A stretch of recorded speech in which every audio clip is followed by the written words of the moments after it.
লানা মক্কা নগরে মদিনার শহরে এলেন নবী মুস্তাফা। ইসলাম প্রচার করে নবী শুয়ে আছেন মদিনা। আল্লাহুম্মা সাল্লি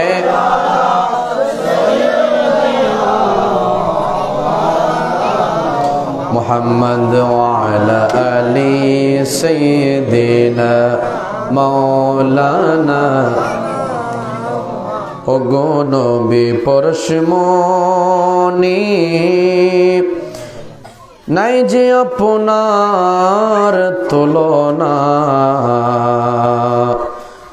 আমরা আপনার পাইনি দেখা, আপনি আমাদের ভুলবেন না। আল্লাহুম্মা সাল্লি আলা মাওলানা মুহাম্মদ ওয়া আলা আলি সাইয়্যিদিনা মাওলানা। যেখানে তাকো যেতায় তাকো নবীর দুরূদ ভুইলো না, নবীর দুরূদ না ভুলিলে নবীজি আমাদের ভুলবেন না। আল্লাহুম্মা সাল্লি আলা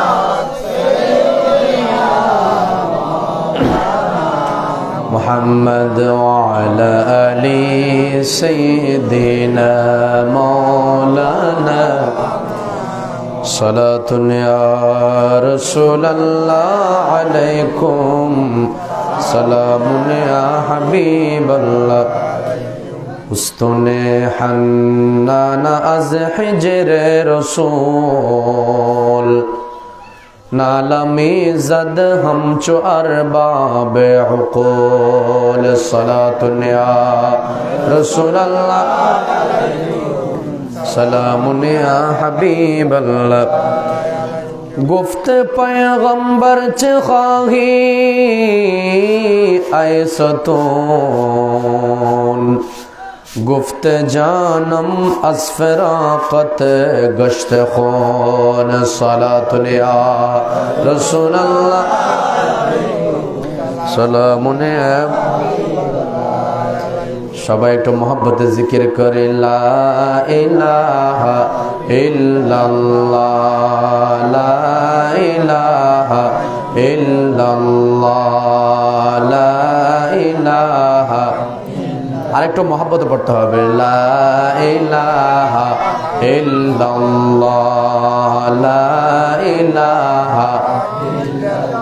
বহু দূরে মদিনা আমরা কেমনে যাব জানি না। সবাই মহব্বত পড়ে বহু দূরে মদিনা আমরা কেমনে যাব।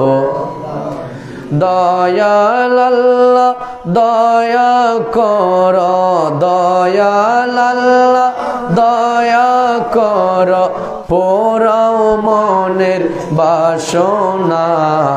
লা ইলাহা ইল্লাল্লাহ, লা ইলাহা লা ইলাহা।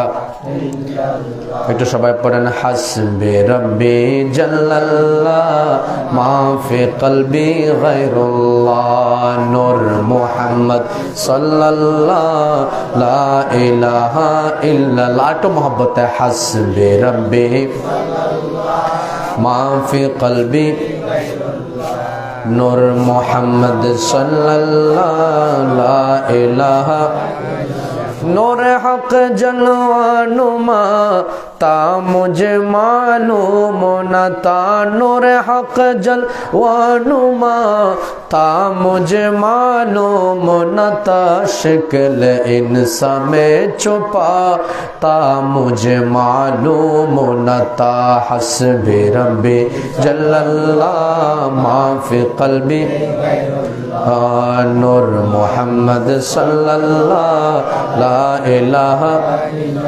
जिसने उम्मत के लिए रोके गुजारी राती, जुरे बोलें सुबहानाल्लाह। আমার নবী সারা জিন্দেগি কাটিয়ে দিয়েছেন উম্মতি উম্মতি বলতে বলতে, জুড়ে বলেন সুবহানাল্লাহ। আজকে আপনারা মিলাদুন নবীর মাহফিল করছেন না? এই মিলাদুন নবী, আমার নবী যেদিন দুনিয়াতে তশরিফ এনেছেন সেদিনও আমার নবী সাজদায় পড়ে কেঁদেছেন, রব্বি হাবিলি উম্মতি, জুড়ে বলেন সুবহানাল্লাহ।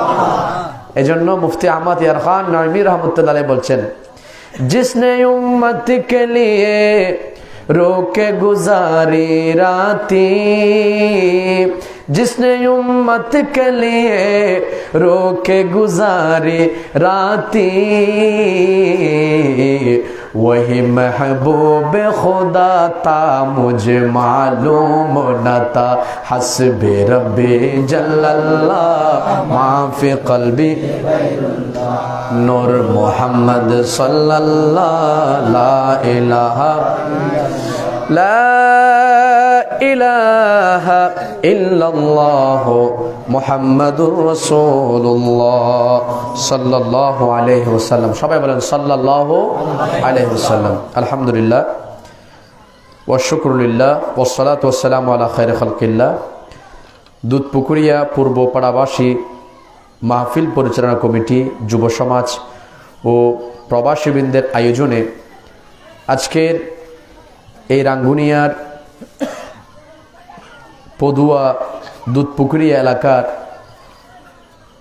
পবিত্র জশ্নে জুলুসে ঈদে মিলাদুন নবী সাল্লাল্লাহু আলাইহি সাল্লাম উদযাপন উপলক্ষে আজিমুশান নুরানি মিলাদ মাহফিলের সম্মানিত সভাপতি, অত্র দুধপুকুরিয়া পূর্বপাড়া হযরত সিদ্দিক আকবর রাদিয়াল্লাহু তাআলা আনহু জামে মসজিদের সম্মানিত সভাপতি জনাব মোহাম্মদ আব্দুল আলিম সাহেব, উপস্থিত আছেন আজকের অত্র মহতী অনুষ্ঠানের সম্মানিত উদ্বোধক দুধপুকুরিয়া পূর্বপাড়া হযরত সিদ্দিক আকবর রাদিয়াল্লাহু তাআলা আনহু জামে মসজিদের সম্মানিত খতিব মাওলানা মোহাম্মদ এহসানুল হক আল কাদেরী সাহেব, উপস্থিত আছেন যিনি আমার পূর্বে আপনাদের সম্মুখে এতক্ষণ পর্যন্ত কোরআন ও সুন্নাহর আলোকে ধারাবাহিকভাবে আলোচনা করেছেন চট্টগ্রামের ঐতিহ্যবাহী শিক্ষা প্রতিষ্ঠান এশিয়া খ্যাত জামিয়া আহমদিয়া সুন্নিয়া কামিল মাদ্রাসার সুযোগ্য শিক্ষার্থী এবং রওজান নূরে মদিনা জামে মসজিদের সম্মানিত খতিব আমার শ্রদ্ধেয় মাওলানা মোহাম্মদ সালাহুদ্দিন আল কাদেরী মুদাজ্জিলুল আলী অত্যন্ত সুন্দর এবং গোছানো যুগোপযোগী আলোচনা করেছেন। আল্লাহ পাক আমার ভাইয়ের এলমে আমলে অফুরন্ত বরকত দান করুন, সকলে বলে আমিন। এবং আরো উপস্থিত আছেন দুধপুকুরিয়া লাল মিয়া তালুকদার কেন্দ্রীয় জামে মসজিদের সম্মানিত খতিব মাওলানা মোহাম্মদ জাকির আহমদ আল কাদেরী সাহেব এবং সঞ্চালনা করছেন জামিয়া আহমদিয়া সুন্নিয়া কামিল মাদ্রাসার শিক্ষার্থী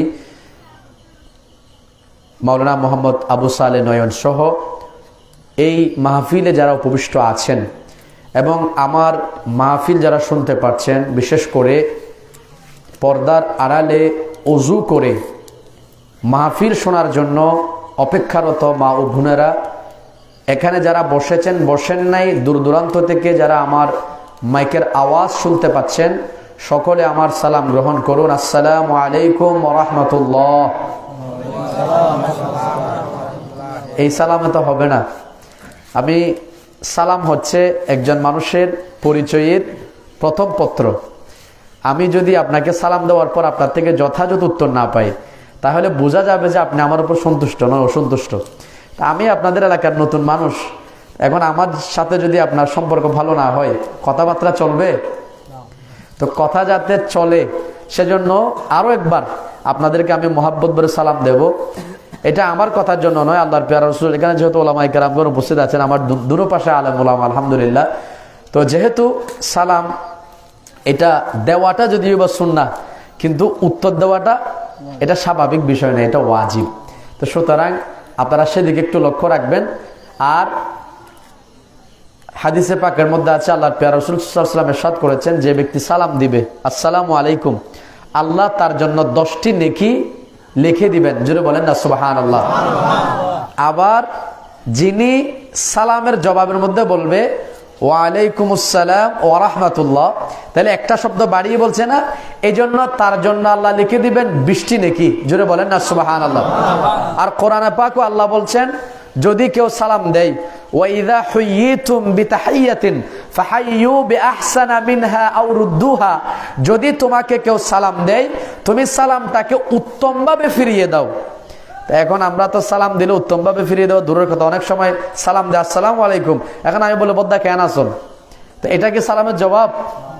তো সালামের জবাবটা স্পষ্ট আপনাকে দিতে হবে, এগুলো জানা দরকার। তা আমরা এগুলো খেয়াল করি না, ছোট ছোট আমল, যে সালামের জবাব দিতে কি 3 ঘন্টা সময় লাগে? সালামের জবাব দিতে কি আপনার কি বলে আপনার পেটে যা খেয়েছেন সবগুলো কি চলে যাবে?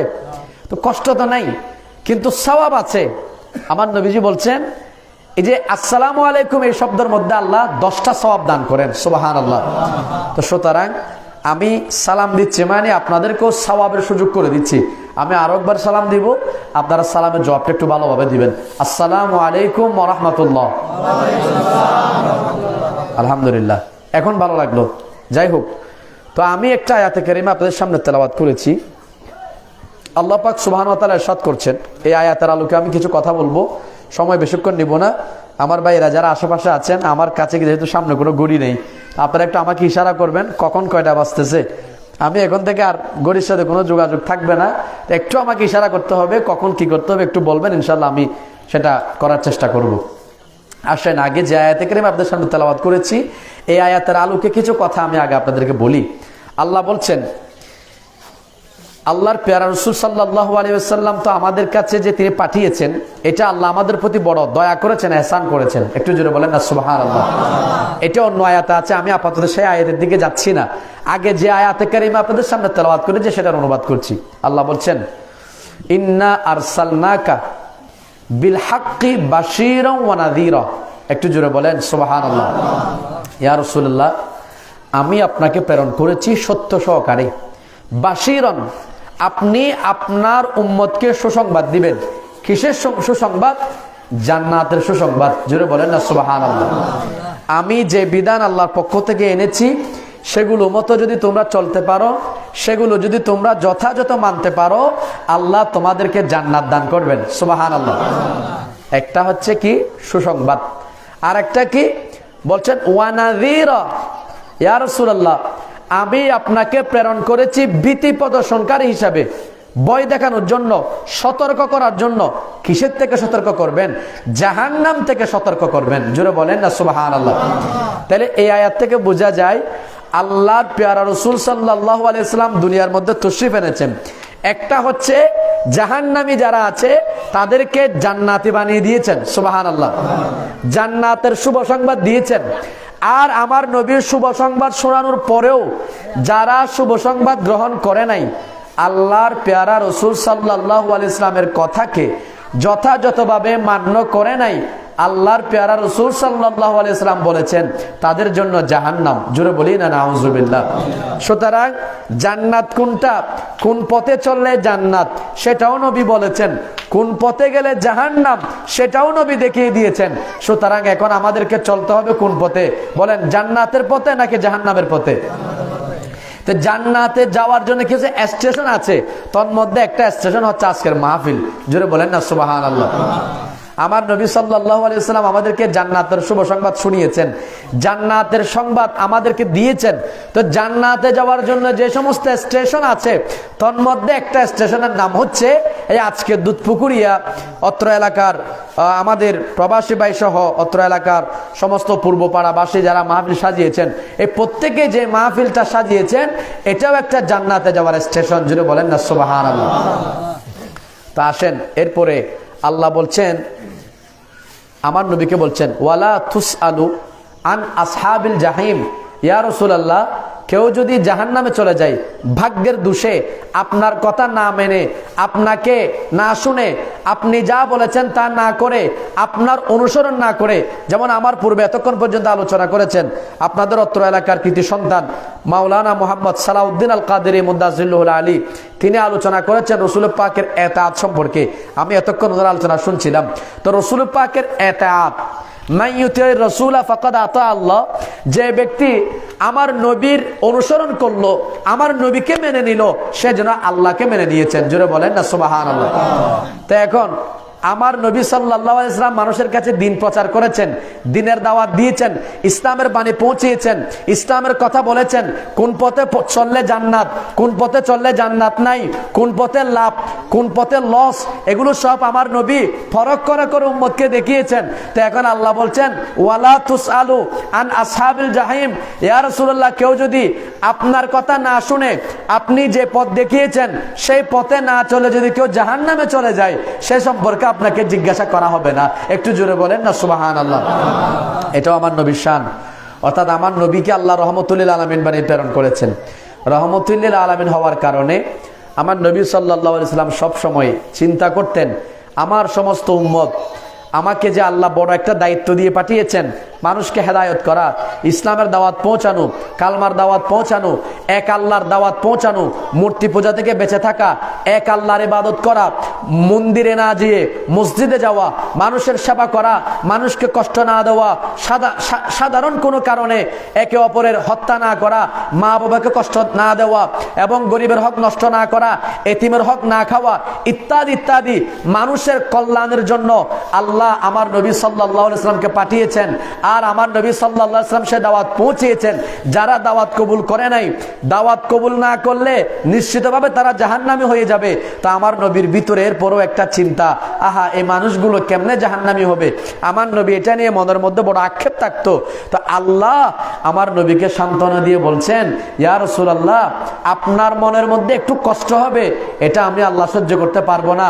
সুতরাং ওয়ালা তুসআলু আন আসহাবিল জাহিম, কেউ যদি জাহান্নামী হয়ে যায় আপনার কথা না শোনার কারণে, এটার জন্য আপনি নবী কষ্ট আনিয়েন না। আপনি নবীকে তাদের ব্যাপারে কোনো প্রশ্ন করা হবে না। জোরে বলেন না সুবহানাল্লাহ। এই আয়াতের ব্যাখ্যা তাফসীর করতে গেলে অনেক সময় লাগবে, আমি সেদিকে যাব না, সময়ের সংক্ষেপ। আমি আজকে আলোচনা করব ইনশাআল্লাহ আমার নবী সাল্লাল্লাহু আলাইহি ওয়াসাল্লামের কিছু শান, আমার নবী সাল্লাল্লাহু আলাইহি ওয়াসাল্লামের কিছু মর্যাদা আপনাদের সামনে তুলে ধরার চেষ্টা করছি। এগুলোর মাধ্যমে যাতে আমাদের জীবনকে আল্লাহ পাক আলোকিত করেন, আমাদের জীবনকে আল্লাহ সুন্দর করেন, সে তৌফিক আল্লাহ দান করুন। সকলে বলি আমিন। এবার আসেন, আপনাদেরকে তো শোনালাম আমার নবী সাল্লাল্লাহু আলাইহি ওয়াসাল্লাম আল্লাহর পক্ষ থেকে এসেছেন। কি হয়ে এসেছেন? রহমত হয়ে এসেছেন। এটা কোথায় আছে? সূরা আম্বিয়া 107 নম্বর আয়াত। আল্লাহ বলছেন, ওয়ামা আরসালনাকা ইল্লা রাহমাতাল লিল আলামিন। জোরে বলেন সুবহানাল্লাহ। এই আয়াতের সাথে আমরা সবাই পরিচিত আছি কিনা? আমরা যারা সুন্নি এলাকার মানুষ, আমরা মিলাদ শরীফ পড়ি না? মিলাদ শরীফের পরে, মিলাদ শরীফের মাঝখানে আমরা এই আয়াতটাও পড়ি, ওয়ামা আরসালনাকা ইল্লা রাহমাতাল লিল আলামিন। তা আল্লাহ কি বলছেন? আল্লাহ বলছেন, ইয়া রাসূলুল্লাহ, ইয়া হাবিবাল্লাহ, ওয়ামা আরসালনাকা, আমি আপনাকে প্রেরণ করিনি, তবে করেছি, ইল্লা দিয়ে ইস্তিসনা করেছেন, ইল্লা রাহমাতাল লিল আলামিন।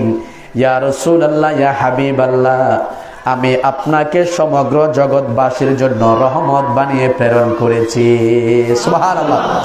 আমার নবী রহমত হয়ে এসেছেন। আল্লাহ সেটা কোরআনুল কারীমের মধ্যে দেখিয়ে দিচ্ছেন।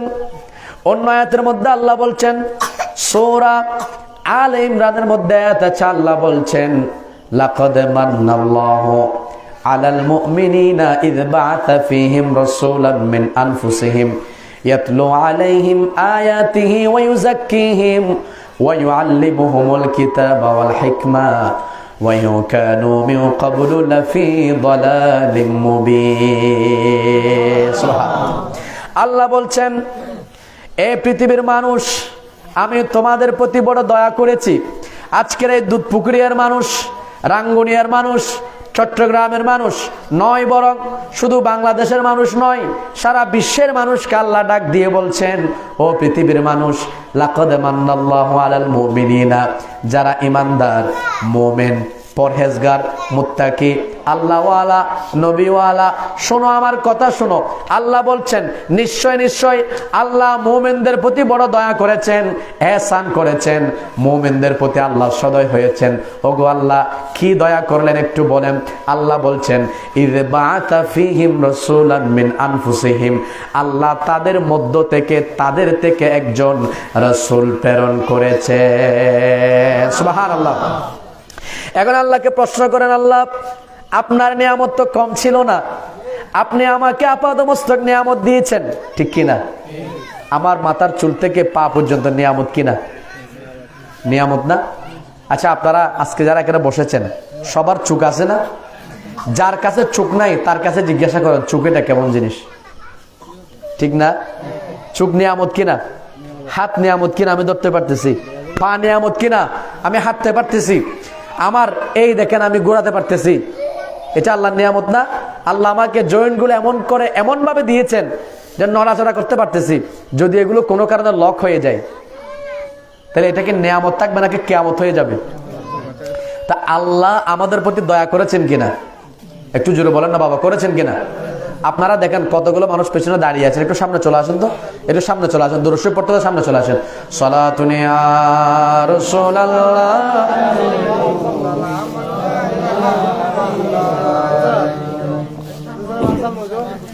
ইয়া রাসূলুল্লাহ উযুর হালানা, ইয়া হাবিবাল্লাহ ইসমা ক্বালানা, সালাতুন ইয়া রাসূলুল্লাহ।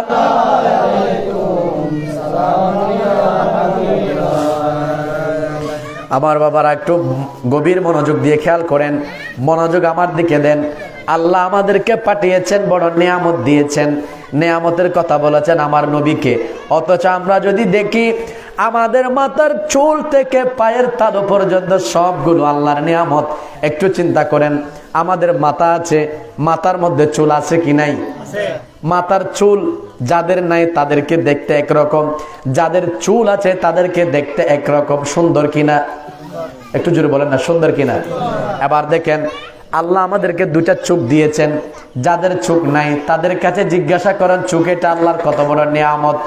আপনাকে আল্লাহ জিহ্বা দিয়েছেন, এই জিহ্বা দিয়ে আপনি স্বাদ বুঝতে পারেন, কোনটা মজা, কোনটা টক, কোনটা মিষ্টি, কোনটা তিক্ত, সবগুলো আমরা বুঝতে পারি কিসের মাধ্যমে?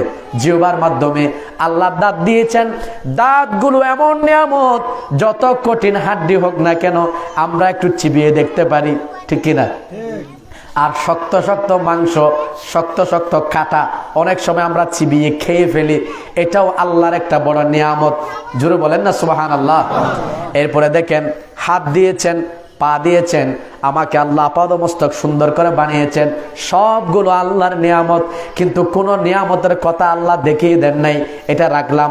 এরপর আছেন, আল্লাহ আমাদেরকে চতুর্পার্শ্বে এতগুলো নিয়ামত দিয়ে সাজিয়ে রেখেছেন। আল্লাহ যদি চাইতেন আমাকে মানুষ ছাড়া অন্য কিছু বানাইতে পারতেন। বাবারা, ছোট বাচ্চারা একটু কথা যেন না বলে।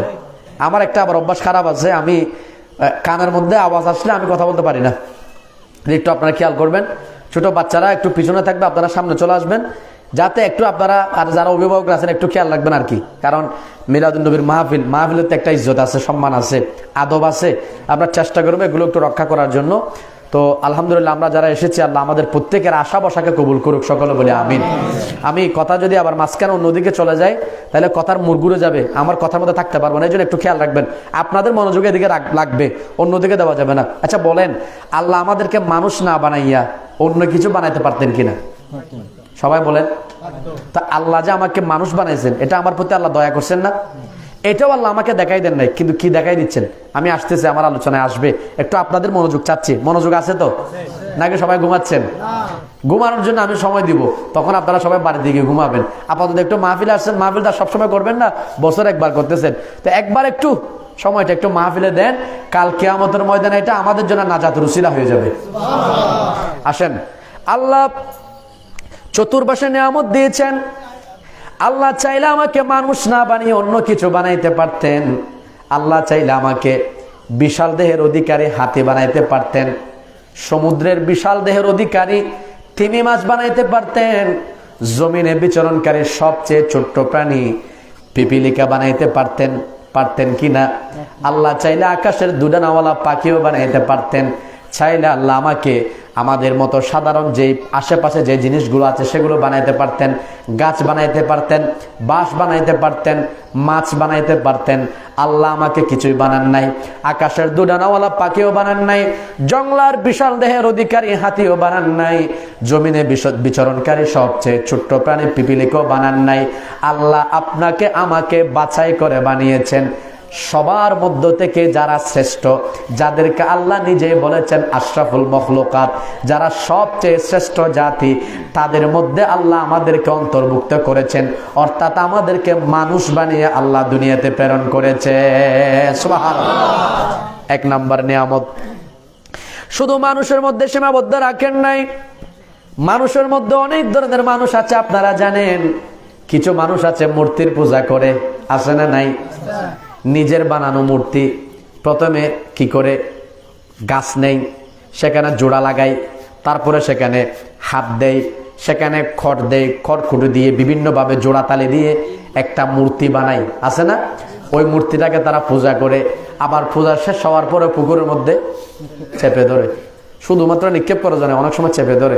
তো যে খোদার এতদিন আবাদত করলাম, এই খোদাকে আবার আমি নিজে জমিনের মধ্যে ফেলে দিলাম। আর এমন খোদার খোদা মাআযাল্লাহ, যে খোদা নিজেকে নিজে বাঁচাইতে পারে না। তো এখন দেখেন মুসলমানরা এরকম কোন খোদার ইবাদত করে না, মুসলমানরা এমন খোদার ইবাদত করে যিনি খোদা ঘুমান না, যিনি খোদা মানুষ। কারণ যিনি খোদা হবেন তিনি ঘুমাইতে পারবেন? আচ্ছা, খোদা যদি ঘুমান, গভীর সমুদ্রের মধ্যে মানুষ একটা বিপদে পড়ছে, ডাক দিছে আল্লাহ তুমি আমাকে রক্ষা করো। আচ্ছা, এখন যদি খোদা যিনি তিনি যদি ঘুমান, তাহলে এখন মানুষকে বাঁচাইতে পারবে বিপদ থেকে? তো খোদার সাথে ঘুমের কোনো সম্পর্ক নাই। তো যেগুলো খোদা দাবি করে আবার ঘুমাই, এগুলো খোদা, এগুলো খোদা না, এগুলো খোদা। খোদা মানে কি?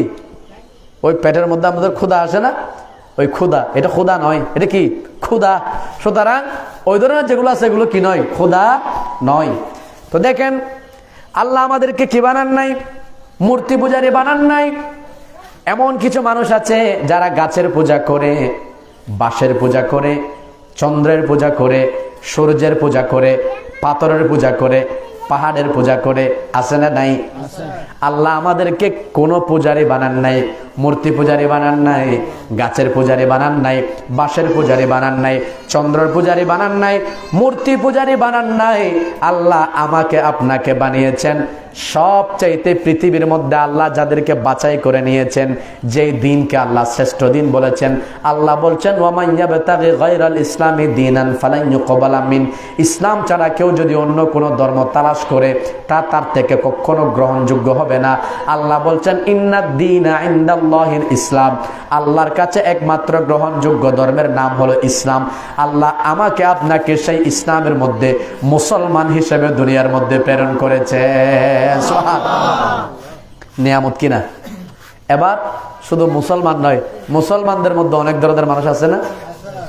আমার নবী বলছেন, একটা হাদিস শোনাই, আমার নিজের কথা বলবো না, নিজের পকেট থেকে কথা বললে আপনারা বলবেন হুজুর আপনি বানিয়ে বলছেন না, বানিয়ে বলার ক্ষমতা আমার নাই। মিশকাত শরীফের একটা হাদিস শোনেন, আমার নবীজি বলছেন ইন্না বানি ইসরাঈলা তাফাররাকাত আলা 72 মিল্লাহ ওয়া তাফতারিকু উম্মতি আলা 73 মিল্লাতান কুল্লুহুম ফিন্নার ইল্লা মিল্লাতান ওয়াহিদা। ক্বালু মান হিয়া ইয়া রাসূলুল্লাহ? ক্বালা মা আনা আলাইহি ওয়া আসহাবি। জোরে বলেন সুবহানাল্লাহ। আমার নবী সাল্লাল্লাহু আলাইহি ওয়াসাল্লাম একদিন সাহাবায়ে কেরামকে বর্ণনা দিচ্ছেন, ও সাহাবীরা শোনো, বনী ইসরাইল 72 দলে বিভক্ত ছিল, আমার উম্মত 72 দল নয়, আরো একটা বাড়বে, 73 দলে বিভক্ত হবে। কুল্লুহুম ফিন্নার, সবাই জাহান্নামে চলে যাবে, ইল্লা মিল্লাতান ওয়াহিদা, শুধুমাত্র একটা দল জান্নাতে যাবে। সুবহানাল্লাহ। কয়টা দল? এবারে 72 দল, 73 দলের মধ্যে 72 দল জাহান্নামে যাবে, একটা দল জান্নাতে যাবে। তো সাহাবা একরাম জিজ্ঞাসা করবেন না, ওটা কিসের দল, কোন দল, যে দল এতগুলো দলকে টপকিয়ে একমাত্র জান্নাতে যাবে? এটা তো আমরাও জিজ্ঞাসা করতাম। তো সাহাবা একরাম জিজ্ঞাসা করে আমাদের জন্য সহজ করে দিয়েছেন। সুবহানাল্লাহ বলেন। সাহাবা একরাম জিজ্ঞাসা করলেন, ক্বালু ইয়া রাসূলুল্লাহ, আপনি বলেন সেই দল কোন দল, যে দলের কথা আপনি বললেন ওগো নবী, যারা জান্নাতে যাবে। আমার নবী আবার জবাব দিচ্ছেন, ক্বালা মা আনা আলাইহি ওয়া আসহাবি, আমি এবং আমার সাহাবার দ্বীনের উপর, আমার সাহাবার ধর্মের উপর, আমার সাহাবা যা করে, আমার সাহাবারা যা শিখিয়েছে, আমি নবী যা দিয়েছি, অর্থাৎ এক কথায় আমি এবং আমার সাহাবাদের পথে মতে যারা চলবে তারাই হচ্ছে জান্নাতি দল। সুবহানাল্লাহ। এবার আসেন, এটা মিশকাত শরীফের হাদিস। এই হাদিসের ব্যাখ্যা করেছেন মুল্লা আলী কারি হানাফি রাহমাতুল্লাহ আলাইহি। মুল্লা আলী কারি, যিনি আমাদের হানাফি মাযহাবের একজন বড় মাফের আলেম, তিনি বলছেন, তার একটা কিতাব আছে মিরকাতুল মাফাতি, শরহে মিশকাতুল মাসাবির মধ্যে হাদিসের ব্যাখ্যা করছেন। তিনি বলছেন, ফালা শাক্কা ওয়ালা রাইবা আন্নাহুম আহলুস সুন্নাতি ওয়াল জামাআ, আমার নবী যেই দলকে জান্নাতি দল বলেছেন সেই দল অন্য কোনো দল নয়, সেই দল হলো আহলে সুন্নাত ওয়াল জামাআত। সুবহানাল্লাহ। আল্লাহু আকবার। ইয়া রাসূলুল্লাহ, ইয়া গাউসুল দস্তগীর, জিন্দাবাদ। মাশাআল্লাহ বলেন, মাশাআল্লাহ। এখন আপনারা বলেন, আমরা আহলে সুন্নাত ওয়াল জামাত, বলেন আমরা আহলে সুন্নাত, আমরা সুন্নি, এই পরিচয় দিতে কি আমাদের শরম করে নাকি আমরা গর্ব করে পরিচয় দিতে পারি? আমাদের দেশে এখন অনেক মানুষ আছে, তাদেরকে তাদের দল ধরে ডাক দিলে তারা বেজার হয়, ঠিক না? আমাদেরকে সুন্নি বললে আমরা খুশি হই, ঠিক কিনা? সুন্নিদেরকে সুন্নি বললে খুশি হয়, ওয়াহাবিদেরকে ওয়াহাবি বললে গরম হয়ে যায়।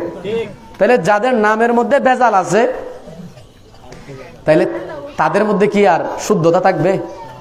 তা নামের মধ্যে যাদের ভেজাল, নাম বললে যারা গরম হয়ে যায়, তাহলে বুঝতে হবে তাদের ভিতরে আসলে কিছু নাই। আমাদের এদিকে ভাই এরা মনে একটু বসতে কষ্ট হচ্ছে, আপনাদের যদি আলাদা কোনো কাপড় থাকে এদিকে দিবেন, নাইলে আপনারা একটু এদিকে চাপেন যাতে সবাই একটু বসতে পারে। মিলাদুর মাহফিল তো। শোনেন, আমার নবীজি সাল্লাল্লাহু আলাইহি ওয়াসাল্লাম এসব মজলিস করতেন, সাহাবায়ে কেরাম বসতেন, সাহাবায়ে কেরাম একজনের জন্য আরেকজন মজলিস খালি করে দিতেন। আল্লাহর কোরআনের মধ্যে এর ব্যাপারে আল্লাহ আয়াত নাযিল করেছেন। সুবহানাল্লাহ বলেন। আল্লাহ বলছেন, আপনারা তো এমনি নড়তেছেন না, এখন আয়াত বলার পরে সবাই দৌড়ে আসবেন। শুনেন, আল্লাহ বলছেন, ওয়াইদা কিলা লাকুম তাফাসসাহু ফিল মাজালিসি ফাফসাহু ইয়াফসাহিল্লাহু লাকুম। একটু জোরে বলেন না সুবহানাল্লাহ। ওয়াইদা কিলা লাকুম তাফাসসাহু ফিল মাজালিস, আল্লাহ বলছেন, যখন তোমাদেরকে বলা হবে কোনো মাহফিলে, কোনো মজলিসে, মসজিদে, কোনো ইবাদতের জায়গায়, তোমরা মজলিসের জায়গাকে প্রশস্ত করো। আল্লাহ বলছেন কোরআনে পাকে, তো তোমরা কি করে দাও? তাফাসসাহু ফিল মাজালিস, তোমরা জায়গাকে কি করে দাও? প্রশস্ত করে দাও, অন্যকে বসার সুযোগ করে দাও। তাহলে কি হবে? বলে ইয়াফসাহিল্লাহু লাকুম, যদি তুমি দুনিয়ার মধ্যে কোনো বান্দার জন্য জায়গাকে খালি করে দাও, কিয়ামতের ময়দানে আল্লাহ তোমার জন্য জান্নাতের মধ্যে জায়গা খালি করে দিবেন। সুবহানাল্লাহ। তাহলে আমরা কি দুনিয়া চাই নাকি জান্নাত চাই? তো জান্নাত যদি চাই, একটু সবাই জায়গা যেগুলো খালি আছে এগুলো একটু পূর্ণ করেন। আমাদের বাইরে যারা বসতে পারতেন সবাই একটু বসার সুযোগ দেন। আমরা একটু দরুদ শরীফ পড়ে এর মধ্যে আপনারা একটু সুযোগ দেন। সালাতুন ইয়া রাসূলুল্লাহ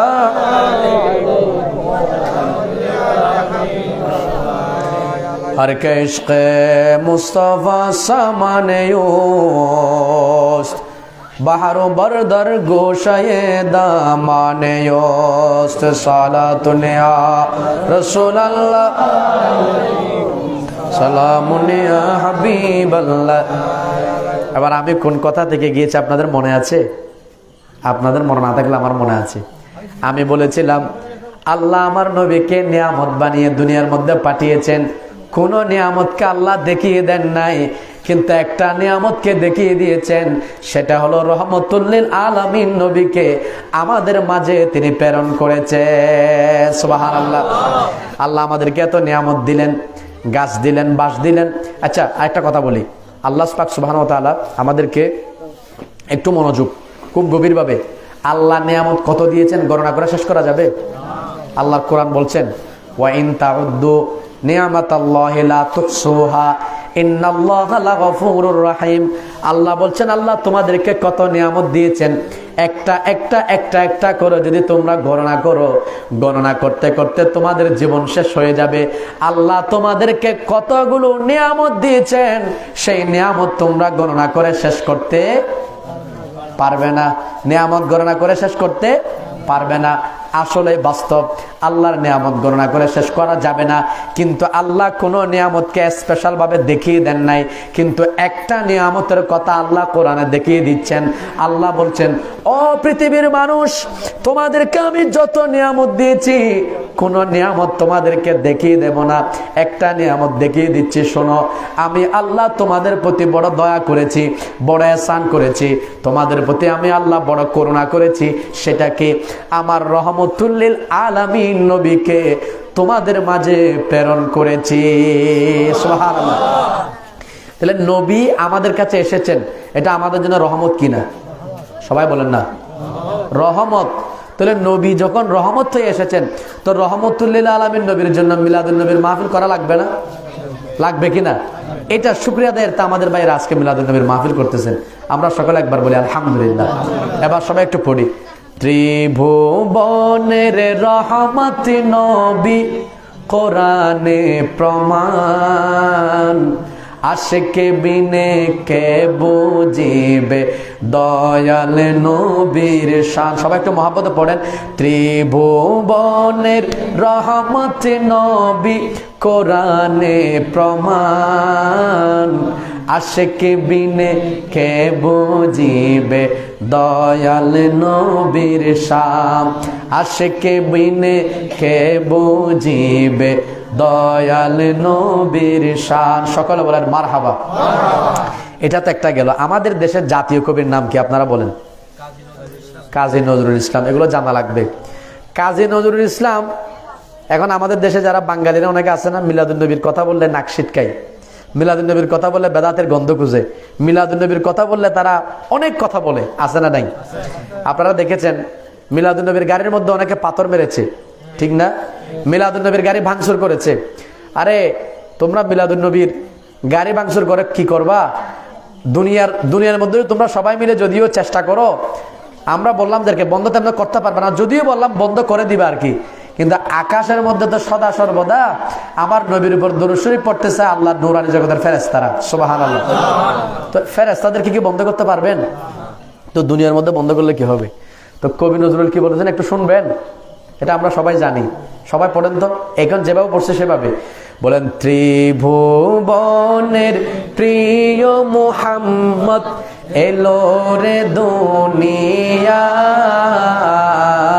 গায়ের সাগর আকাশ বাতাস দেখবি যদি। আরেকটু মহাব্বতে বললে আরো সুন্দর হবে, বলেন, আয়ের সাগর আকাশ বাতাস দেখবি যদি। পড়েন, ত্রিভুবনের প্রিয় মুহাম্মদ এলো রে দুনিয়া, আয়ের সাগর আকাশ বাতাস দেখবি যদি। দেখামে না মায়ের কোলে দুলে শিশু ইসলাম দুলে, বলে দেখ আমে না মায়ের কোলে দুলে শিশু ইসলাম দুলে, কচি মুখে শাহাদাতের, কচি মুখে শাহাদাতের বাণী সে শোনায় রে সাগর আকাশ বাতাস দেখবি যদি। আয় রে সাগর আকাশ বাতাস দেখবি যদি। জোরে বলেন মারহাবা। আমাদের দেশের জাতীয় কবি বলছেন, আমার নবী দুনিয়ার মধ্যে তশরিফ এনেছেন। পৃথিবীর মধ্যে যখন রহমতুল লিল আলামিন নবী এসে গেছেন, যেই নবীর কথা হযরত আদম বলেছেন, হযরতে শীশ বলেছেন, হযরতে মূসা বলেছেন, হযরতে ইব্রাহিম বলেছেন, হযরতে ইসমাইল বলেছেন, হযরতে ইয়াকুব বলেছেন, হযরতে দাউদ বলেছেন, হযরতে ঈসা বলেছেন, পৃথিবীর সমস্ত নবী যেই নবীর দাওয়াত দিয়ে গেছেন, আমাদের পরে একজন নবী আসবেন, যেই নবীর নাম হবে আহমদ, যেই নবী রহমতুল লিল আলামিন হবে, যেই নবীর উম্মতের এই বৈশিষ্ট্য হবে। পৃথিবীর সমস্ত নবীরা যেই নবীর পাবলিসিটি করেছেন, সেই নবী দুনিয়ার মধ্যে তশরিফ এনেছেন। এখন চুপ করে বসে থাকলে হবে না, মানুষ তো মিলাদুন নবী অবশ্যই পালন করতে হবে, কারণ তোমাদেরকে মানুষ বানিয়েছেন আমার নবী। আমার নবী না আসলে তোমাদের অস্তিত্ব থাকতো না, তোমরা শ্রেষ্ঠ উম্মত হতে না। তোমাদেরকে তো অবশ্যই অবশ্যই মিলাদুন নবী পালন করতে হবে। শুধুমাত্র তোমরা পালন করলে হবে না, ও আকাশ তুইও আয়, বাতাস তুইও আয়, সমুদ্র নদী তোরাও আয়। মিলাদুন নবী এটা সাধারণ বিষয় নয়, এটা শুধুমাত্র মানুষ করলে হবে না, তোরাও এই নবীর কারণে আজকে অস্তিত্বের মধ্যে এসেছিস। কারণ আল্লাহ বলেছেন, লাউলাকা লামা খালাকতুল আফলাক, ইয়া রাসূলুল্লাহ, আমি আপনাকে সৃষ্টি না করলে কোনো কিছু সৃষ্টি করতাম না। তাইলে আমার হযরতে আমার নবী সাল্লাল্লাহু আলাইহি ওয়াসাল্লাম না হইলে যে কিছু হইতো না, সেই কথা কবি নজরুল বলে দিলেন। ও পৃথিবীর গাছ বাস, সমস্ত তরুলতা, সাগর নদী, পাহাড় পর্বত সবগুলোকে উদ্দেশ্য করে কবি নজরুল বলছেন, তোমরাও তো হতে পারত না যদি এই নবী না হতে। এই নবীর কারণে যেহেতু তোমরা হয়েছো, সেই কারণে এই নবীর মিলাদুন নবী শুধুমাত্র মানুষ করবে না, তোমরাও আসো এই মিলাদুন নবীর জশ্নে জুলুসের মধ্যে অংশগ্রহণ করো। সুবহানাল্লাহ। এখন যারা মিলাদুন নবী খুঁজে পায় না, মিলাদুন নবী খুঁজতে খুঁজতে হয়রান হয়ে যায়, মিলাদুন নবী খুঁজতে খুঁজতে হয়রান হয়ে যায়, তাদের কাছে কবি নজরুলের মতো সে বেরোনো নেই। কবি নজরুল কি পাস? 8 পাস। কি পাস? 8 পাস। 8 পাস হলো, উনি তো আল্লাহ রসুলের দরবারের মধ্যে এর থেকে বড় পাস করে ফেলেছেন। সুবহানাল্লাহ। তো যারা আল্লাহ রসুলের দরবারের মধ্যে কবুল হয়ে যায়, আল্লাহ রসুলের দরবারে যারা কবুল হয়ে যায়, এদের মর্যাদা এমন হয় যে পৃথিবীর মধ্যে তারা যদিও বা সাধারণ হতে পারে, গোটা পৃথিবীর মধ্যে আল্লাহ তাদেরকে পরিচিত করে দেয়। যেন বলেন না সুবহানাল্লাহ। আজকে কবি নজরুল মাত্র 8 পাস। 8 পাস হওয়ার পরও নবীর প্রেমের কারণে আজকে সারা বাংলাদেশের মধ্যে তিনি সমাদৃত হয়ে গেছেন। যেন বলেন না সুবহানাল্লাহ। কারণ তিনি নবীর প্রেম তার মধ্যে এমন ছিল। দেখেন আমাদের হুজুররা আজকে তর্ক করে, কি বলে নবী 40 বছর পরে নবুয়ত পাইছে, বলে না? এগুলো নিয়ে অনেক তর্ক হয়েছে না? কিন্তু কবি নজরুল কি বলছেন, আমি যে শেয়ারটা এখন আপনাদের সামনে পড়লাম, কবি নজরুল বলছেন, দেখামে না মায়ের কোলে দুলে শিশু ইসলাম দুলে, কচি মুখে শাহাদাতের বাণী সে শোনা, আয়ের সাগর আকাশ। দেখেন কবি নজরুল কি বলছে, একটু খেয়াল করেন। দেখ আমেনা মায়ের কুলে, বলে আমেনার কুলে দেখো কি এসেছে, বলে এটা শিশু নয়, বরং এটা জিন্দা ইসলাম। যদিও তোমরা এটা শিশু দেখতেছো, নয় বরং ইসলাম পৃথিবীর মধ্যে তশরিফ এনেছেন। যেন বলেন না সুবহানাল্লাহ। তার মানে কবি নজরুল বলছেন, ইনি যদিও এখনো মায়ের কোলের শিশু তোমরা দেখতেছো, আরে নয়, এটা তোমরা শিশু দেখতেছো না, এটা নবী। এটা কখন থেকে নবী? কুনতু নবিয়্যান ওয়া আদামু বাইনাল মাই ওয়াত তিন। যখন আল্লাহ আদমকেও সৃষ্টি করে নাই তখন থেকে তো নবী। তো ইনি যদিও বা শিশু হলেও ইনি নবী হয়ে এই দুনিয়ার মধ্যে এসেছেন। সুবহানাল্লাহ। আর কি কচি মুখে শাহাদাতের বাণী সে শোনায়। ইনি যদিও বা এখনো শিশু, কিন্তু স্পষ্ট ভাবে ওনার জবান দিয়ে বের হচ্ছে আশহাদু আল্লা ইলাহা ইল্লাল্লাহ ওয়া আন্নী রাসূলুল্লাহ। জোরে বলেন না সুবহানাল্লাহ। তিনি দুনিয়ার মধ্যে এসে, আমার নবী দুনিয়ার মধ্যে এসে নিজে সাক্ষ্য দিচ্ছেন, কি বলছেন? আশহাদু আল্লা ইলাহা ইল্লাল্লাহ, আল্লাহ ছাড়া কোনো মাবুদ নাই, আর আমি নবী মুহাম্মাদুর রাসূলুল্লাহ সাল্লাল্লাহু আলাইহি ওয়াসাল্লাম আল্লাহ সুবহানাহু ওয়া তাআলার পক্ষ থেকে রাসূল। একটু জোরে বলেন সুবহানাল্লাহ। আমাদের দেশের হুজুররা বুঝে নাই, কিন্তু কাজী নজরুল বুঝেছেন। জোরে বলেন সুবহানাল্লাহ। তো সেজন্য কাজী নজরুলের মর্যাদা আল্লাহর দরবারে বেড়ে গেছে। কেমনে বেড়েছে? তিনি আল্লাহর দরবারে একটা ফরিয়াদ করেছেন, আমাদেরকে তিনি উদ্দেশ্য করে বলেছেন, কি বলেছেন? মসজিদেরি পাশে আমায় কবর দিও ভাই। আছে না, যেন গুড়ে থেকে মুয়াজ্জিনের আজান শুনতে পাই। সুবহানাল্লাহ। আল্লাহ সে দোয়া ওনার কবুল করেছেন। ঢাকা বিশ্ববিদ্যালয় মসজিদের পাশে ওনার কবর হয়ে গেছে। সুবহানাল্লাহ। আমার জিয়ারতের সৌভাগ্য হয়েছে আলহামদুলিল্লাহ। তো তিনি চেয়েছেন, পেয়েছেন, কেন? নবীর গোলামির কারণে। জুড়ে বলেন না সুবহানাল্লাহ। তো যারা নবীর গোলামি করে না তাদের জন্য কিছুই নাই। আল্লাহ বুঝার তৌফিক দান করুন, সকলে বলি আমিন। এবার আসেন, আমি অনেক কথা বললাম প্রাসঙ্গিক, এদিকে আর যাবো না। নবী আমাদের জন্য আল্লাহর পক্ষ থেকে কি বললাম? নিয়ামত। কেমন নিয়ামত? নবী তো বাজাতে খুদ নিয়ামত। নবী তো নিয়ামতেই। নবীর নিয়ামতের কথা বলে শেষ করা যাবে না। শুধুমাত্র নবীর চুল মুবারক নিয়ে আজকে কথা বলবো। জোরে বলেন সুবহানাল্লাহ। আল্লাহ আমাদেরকে আমল করার তৌফিক দান করুন, সকলে বলে আমিন। কি নিয়ে? রসুল পাকের চুল মুবারক। আপনি যদি রসুল পাকের চুল মুবারকের শান বুঝতে পারেন, আর কিছু বোঝার দরকার নেই। যাই হোক, আমি কথা লম্বা করব না। আমাদের ভাইয়েরা যখন ইশারা করবে আমি শেষ করব। এর আগে আমি কয়েকটা বর্ণনা আপনাদের জন্য নোট করেছিলাম, একটু দরুদ শরীফ পড়েন। সালাতুন ইয়া রাসূলুল্লাহ,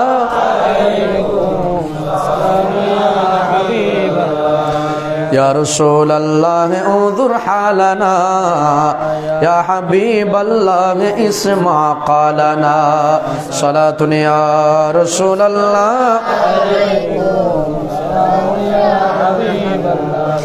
আসেন, মুসলিম শরীফের একটা হাদিস শুনেন।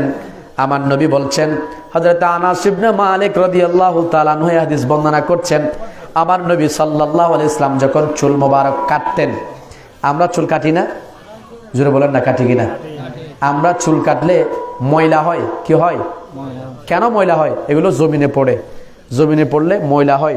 তারপরে নাফিতেগুলো একদম পরিষ্কার করে বাইরে ফেলে দেয়, পরিষ্কার, তখন পরিষ্কার হয়ে যায়। কিন্তু আমার নবী সাল্লাল্লাহু আলাইহি ওয়াসাল্লাম চুল মোবারক কাটলে একটা চুল মোবারকও জীবনে কোনোদিন জমিনে পড়ে নাই, সবগুলো সাহাবায়ে কেরামের হাতে পড়েছে। সুবহানাল্লাহ। এই দেখেন হাদিস শরীফ, আমি নিজের পকেট থেকে বলছি না, মুসলিম শরীফের হাদিস, জিলদে সানি 256 নম্বর পৃষ্ঠা থেকে বলছি। হযরতে আনাস ইবনে মালিক বলছেন, রাআইতু রাসূলুল্লাহি সাল্লাল্লাহু আলাইহি ওয়াসাল্লাম ওয়াল হাল্লাকু ইয়াহলুকুহু ওয়া তাফা বিহি আসহাবুহু ফামা ইউরিদুনা আন তাকা শারাতান ইল্লা ফি ইয়াদি রাজুলিন। জোরে বলেন সুবহানাল্লাহ। হযরতে আনাস ইবনে মালিক বলছেন, আমি দেখলাম আমার নবী সাল্লাল্লাহু আলাইহি ওয়াসাল্লাম বসে আছেন, আর যিনি চুল কাটবেন তিনি আমার নবীর কাছে আসলেন, আমার নবীর চুল কাটতে আরম্ভ করলেন। এদিকে হাল্লাক যিনি চুল কাটনেওয়ালা আমার নবীর চুল কাটছেন, আর সাহাবায়ে কেরাম আমার নবীর চতুর্পাশে ঘুরতেছেন। কেন? বলো, অন্য কোনো উদ্দেশ্য নাই।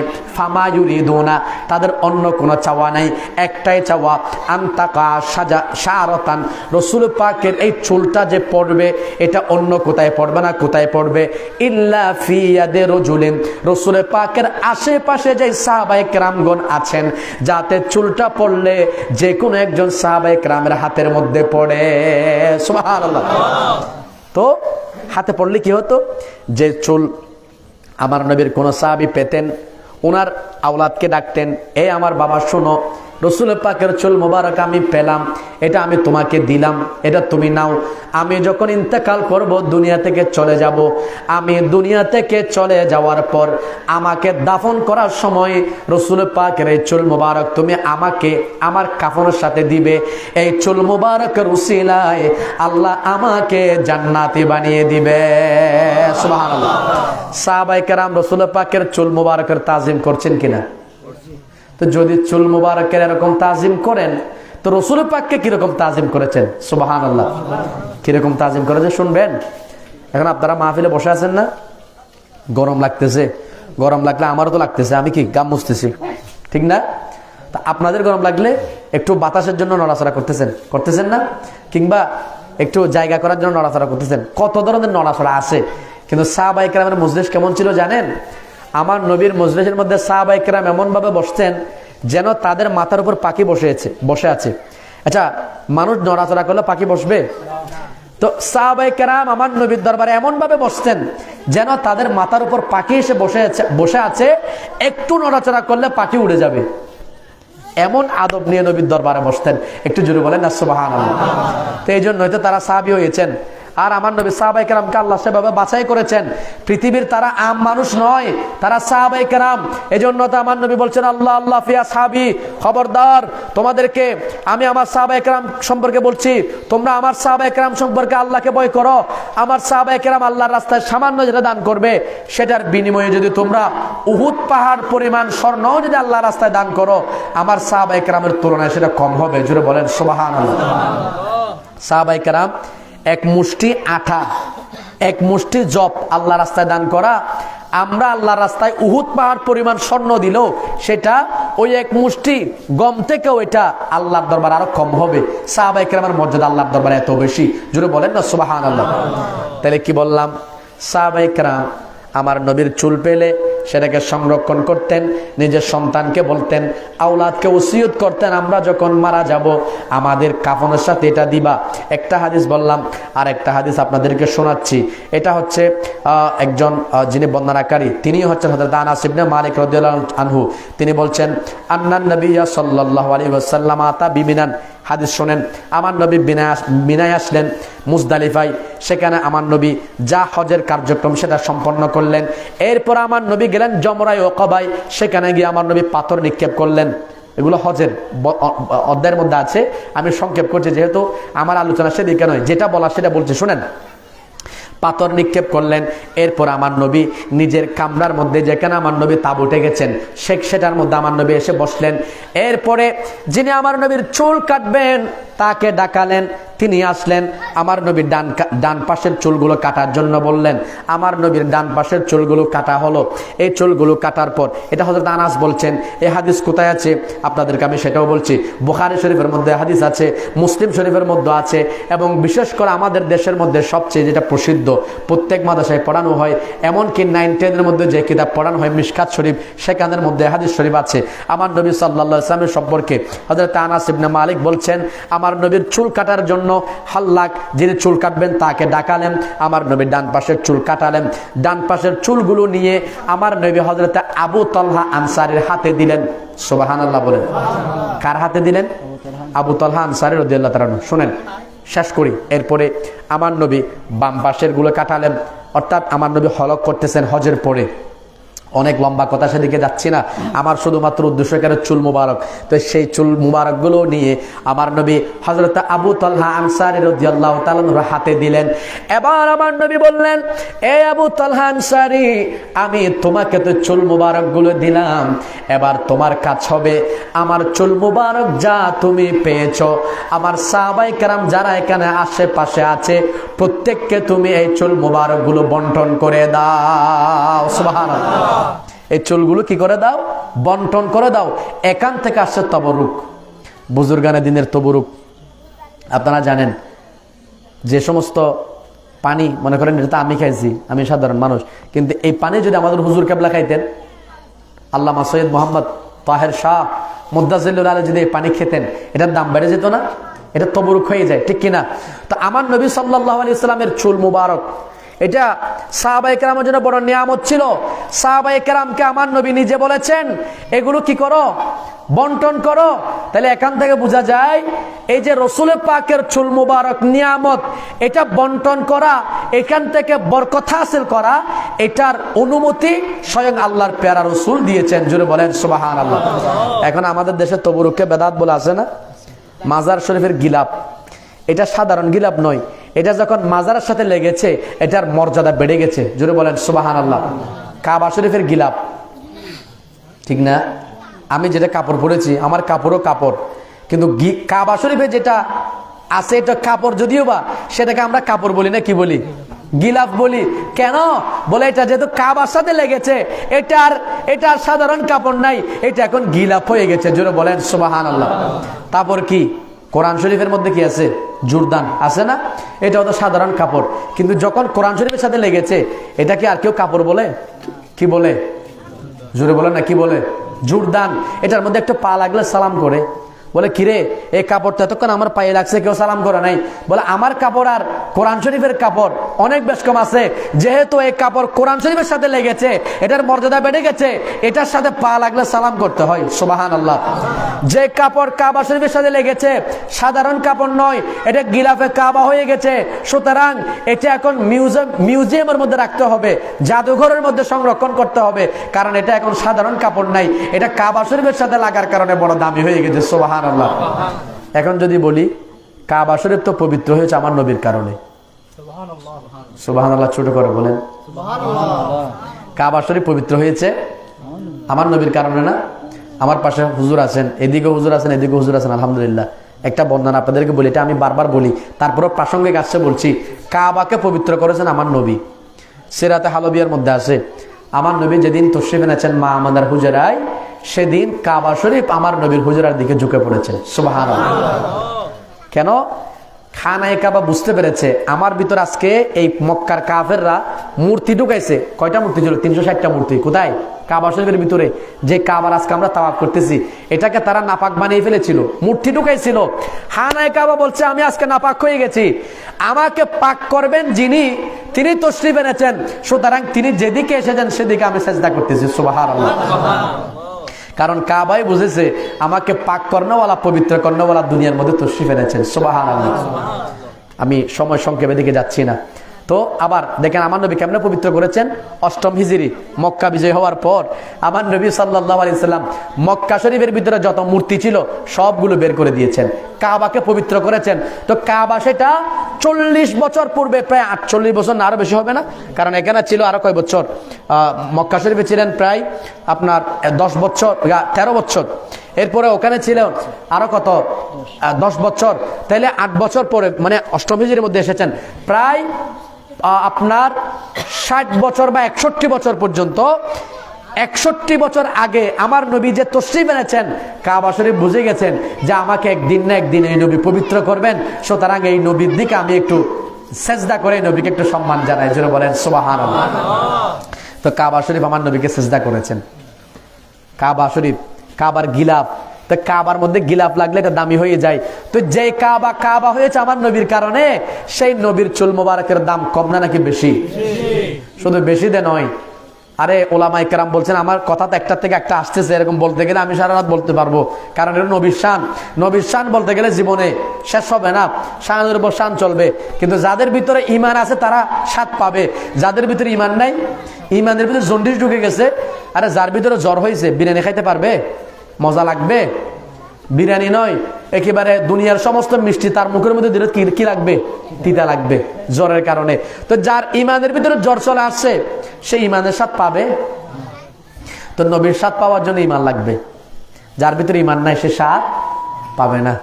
তো আমার কি বলছিলাম, আমার নবীর চুল মুবারক, আরে চুল মুবারক তো থাক, চুল মুবারক তো স্বয়ং আমার নবীর সাথে লেগেছে। ওলামায়ে কেরাম বলছেন আমার নবী সাল্লাল্লাহু আলাইহি ইসলামের সাথে যে শরীর মুবারক লেগেছে, যে মাটির সাথে আমার নবীর সংস্পর্শ লেগেছে, ওই মাটি আরশ আজিম থেকে দামি হয়ে গেছে। সুবহানাল্লাহ। কিসের থেকে দামি? আমরা একটা নাত পড়ি না কি, আরশ মুআল্লার চেয়েও দামি তুমি হও, খোদার সৃষ্টিতে তুমি শ্রেষ্ঠ ভূমি হও। কেন? আরে তোমার বুকে শুয়ে আছেন শাহে মদিনা, তোমার বুকে শুয়ে আছেন শাহে মদিনা, সব ভুলিব কিন্তু তোমায় ভুলতে পারি না। আরশ মুআল্লার চেয়ে দামি তুমি হও। আরশ মুআল্লার চেয়ে দামি কেন হয়েছে? বলে যেহেতু তোমার মধ্যে আমার নবী শুয়ে আছেন। সুবহানাল্লাহ।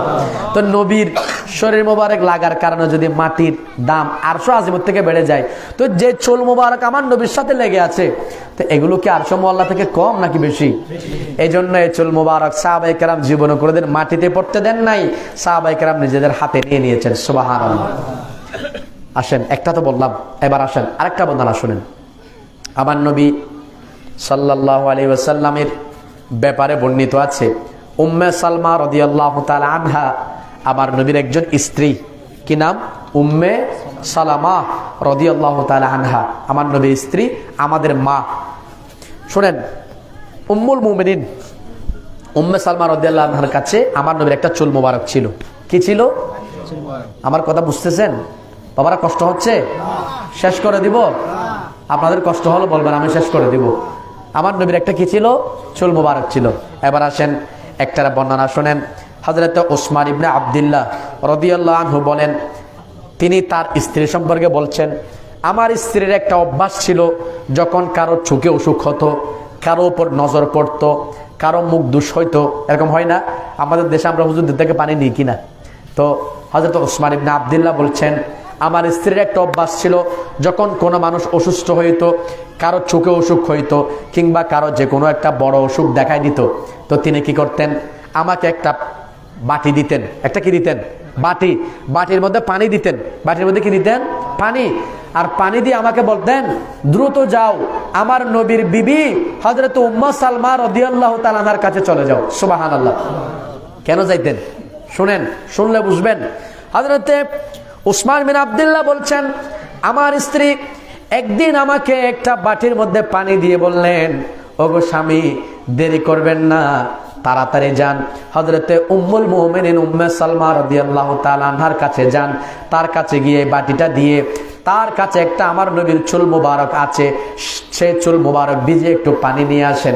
কারণ হযরত ওসমান বিন আব্দুল্লাহ বলছেন, আমি গেলাম, দেরি করি নাই, উম্মে সালমা রাদিয়াল্লাহু তাআলা আনহার কাছে গিয়ে বললাম, ওগো উম্মুল মুমিনিন, আমাকে আমার স্ত্রী পাঠিয়েছেন, একটা বাটি দিয়েছেন, এই বাটির মধ্যে তিনি কিছু পানিও দিয়েছেন, বলেছেন আপনার কাছে যেই চুল মুবারক আছে রাসূল পাকের, সেটা একটু বরকতের জন্য এখানে চুবিয়ে দিতে। হযরত উম্মে সালমা রাদিয়াল্লাহু তাআলা আনহা সেটা একটা রূপার শিশি থেকে বের করলেন, সেটা বের করে সেই পানির মধ্যে চুবিয়ে আবার উঠিয়ে সে শিশির মধ্যে ঢুকিয়ে নিলেন। হযরত ওসমান বিন আব্দুল্লাহ বলছেন, আমি সেই বাটিটা নিয়ে আমার স্ত্রীকে দিলাম। আমার স্ত্রী যার অসুখ হয়েছিল, যে কোনো ব্যক্তির অসুখ হলে তিনি সেই পানিটা ওই ব্যক্তির মুখের মধ্যে ছিটিয়ে দিতেন, অথবা যে চোখের মধ্যে অসুখ হলে চোখের মধ্যে ছিটিয়ে দিতেন, মুখের মধ্যে অসুখ হলে মুখের মধ্যে ছিটিয়ে দিতেন, কোথাও ব্যথা হলে সেখানে লাগিয়ে দিতেন। আমার নবীর চুল মুবারক ভিজা পানি লাগতে দেরি হতো, অসুস্থ ব্যক্তির অসুখ ভালো হইতে এক মুহূর্ত দেরি হইতো না। আমার নবীর চুল মুবারকের উসিলায় সাথে সাথে রোগ ভালো হয়ে যেত। সুবহানাল্লাহ। তাহলে আমার নবীর চুল মুবারকের উসিলায় রোগ ভালো হতে পারে কিনা? এই আকীদা বিশ্বাস আছে কিনা? যাই হোক, এই আকীদা বিশ্বাস যদি আমাদের থাকে, তাহলে এই আকীদা বিশ্বাসও আমাদের থাকা চাই। আজকে যারা মিলাদুন নবীর মাহফিল সাজিয়েছেন, মিলাদুন নবীর মাহফিলের জন্য টাকা খরচ করেছেন, শ্রম দিয়েছেন, ব্যয় করেছেন, আপনারা যারা এখানে শরীক শামিল হয়েছেন, মনে রাখবেন, কাল কিয়ামতের ময়দানে নবী সাল্লাল্লাহু আলাইহি সাল্লাম আপনার জন্য অবশ্যই সুপারিশ করবেন। সুবহানাল্লাহ। এখন আমি আপনাকে একটা কথা এখানে মাঝখানে বলে ফেলতেছি, পরে সময় পাইলে বলবো। যেহেতু রাসূল পাকের চুল মুবারক নিয়ে একটু বললাম, শুনেন। আমরা কি সবাই চাই না রাসূলের সুপারিশ পাইতে? বলেন না, পাইতে চাই কি চাই না? তা আমরা কি চুল মুবারক পাচ্ছি? আমরা তো চুল মুবারক পাওয়ার সুযোগ নেই। তা আমরা কি করব? রাসূল পাকের এ ধরনের মাহফিল যেখানে হয়, রাসূলুল্লাহর মাহফিল যেখানে হবে, সেই মাহফিলগুলো আমরা সাজাবো। তো মাহফিল সাজালে আমাদের লাভ কি হবে? আল্লাহ আমাদের জীবনকে সাজাই দিবেন। সুবহানাল্লাহ। একটা নাত শমসু ভান্ডারী, ওনার বাড়ি কি আপনাদের রাঙ্গুনিয়া নাকি? আপনাদের রাঙ্গুনিয়ার একজন কি দেশের এখন মনে হয় ইন্তেকাল করেছেন। আল্লাহ ওনার কবরকে জান্নাতের বাগান বানিয়ে দিক, সকলে বলে আমিন। শমসু ভান্ডারীর একটা নাত আমার খুব মনে পড়ে। কি বলছেন তিনি? আরে শমসু বলে যে মানুষের জীবনকে সাজায়, মিলাদ কিয়াম দরুদ সালাম নাতে মুস্তাফায়। সুবহানাল্লাহ। একটু সবাই আপনারা পড়েন, শমসু বলে যে মানুষের জীবনকে সাজায়, মিলাদ কিয়াম দরুদ সালাম নাতে মুস্তাফায়। আরে সেই মানুষের বুকে আল্লাহ, সেই মানুষের বুকে আল্লাহ আরশ করেছে আজ ঈদে মিলাদুন নবীর মাহফিল চলতেছে, আজি ঈদে মিলাদুন নবীর। এই আওয়াজ হবে না, আরেকটু মহব্বতে পড়েন, আজি ঈদে মিলাদুন নবীর মাহফিল চল। আনন্দ উল্লাসে সারা, আনন্দে উল্লাসে সারা জগতে ভরেছে, আজি ঈদে মিলাদুন নবীর। আপনাদের রাঙ্গুনিয়ার কৃতি সন্তান আল্লামা শামসু ভান্ডারী রহমতুল্লাহ আলাইহি তিনি বলে গেছেন, কি বলেছেন? শামসু বলে, যে মানুষের জীবনকে সাজায় মিলাদ, কিয়াম, দরুদ, সালাম, নাতে মুস্তাফায়, যে রসুলের নাত খানি শুনে, রসুলের প্রশংসা শুনে, রসুলের মিলাদুল নবীর মাহফিল করে, রসুলের জন্য এ ধরনের মাহফিলের আয়োজন করে, শামসু ভান্ডারী বলছেন সেই মানুষের বুকে আল্লাহ আরশ করেছেন। এখন অনেকে আমার সাথে আপত্তি করবেন, হুজুর আল্লাহকে আবার মানুষের মনের ভিতরে আরশ করতে পারে কিনা? হ্যাঁ পারে, হাদিসের মধ্যেও আছে, কলবুল মুমিনে আরশুল্লাহ আও কামা ক্বালা আলাইহিস সালাতু ওয়াস সালাম। আল্লাহ পাক সুবহানাহু ওয়া তাআলা যদি আরশ বানাইতেন তাহলে বাস্তবিক পক্ষে মুমিনের কলবকে বানাইতেন। সুবহানাল্লাহ। মানুষের কলব এটাই আল্লাহর আরশ। এজন্য আমাদের দেশে বলে না, ও মানুষের মন ভাঙ্গু, বলে কিনা? মানুষের মন ভাঙেও না, এটা সাধারণ ব্যাপার নয়। মানুষের মন এটা আল্লাহর আরশ। সুবহানাল্লাহ। আমি এই কথা বলার উদ্দেশ্য কি জানেন? যারা এখনো মিলাদুন নবীর মাহফিলের মধ্যে শরীক শামিল হন নাই, মনে করতেছেন যে টাকা দিলে মনে কোনো কমে যাবে কিনা। আরে কমবে না, দুনিয়ার ব্যাংক দেউলিয়া হয়ে যায়। সরকার পরিবর্তন হয়েছে না? সরকার পরিবর্তন হওয়ার সাথে সাথে আমাদের দেশের অনেক নেতাদের এখানে অ্যাকাউন্ট ছিল, টাকাগুলো আর নিতে পারছে? অথবা অনেক সময় ব্যাংক দেওয়ালি হয়ে গেছে, আপনার হালাল টাকা আপনি নিতে পারেন না, এরকমও হয়েছে। কিন্তু আপনি যদি আখিরাতের জন্য কিছু করে যান, মনে রাখবেন এই টাকা বিফলে যাবে না। কিয়ামতের ময়দানে তো আপনি, আচ্ছা আপনি কবরে যাওয়ার পরে কি টাকা নিয়ে যেতে পারবেন? বলেন না, নিতে পারবেন? আচ্ছা আপনাদের এলাকায় তো অনেক বড় বড় মানুষ মারা গেছেন না? অনেক বড় রাষ্ট্রপতি আমাদের বাংলাদেশ থেকে, দুনিয়া থেকে চলে গেছেন। আপনারা বলেন, ওনারা কি কবরে যাওয়ার সময় ওনার 2-1টা বিল্ডিং সাথে নিয়ে গেছেন? 3-4টা গাড়ি, সন্তান সন্ততি, ছেলে মেয়ে, এলাকাবাসী, কাউকে কিচ্ছু যাবে না, শুধুমাত্র আপনার নেক আমল যাবে। সুবহানাল্লাহ। সুতরাং এই মিলাদুন নবীর মাহফিল হচ্ছে, আপনারা যারা এখনো মিলাদুন নবীর মাহফিলের শরীক হন নাই, আপনাদেরকে আমি অগ্রিম বলে দিচ্ছি, যদি কিয়ামতের ময়দানে নবীর সুপারিশ পেতে চান, যদি কিয়ামতের ময়দানে পার পেতে চান, যদি কিয়ামতের ময়দানে লাভবান হতে চান, যারা এখনো মিলাদুন নবীদের শরীক হন নাই, একটু বেশি বেশি শরীক হন।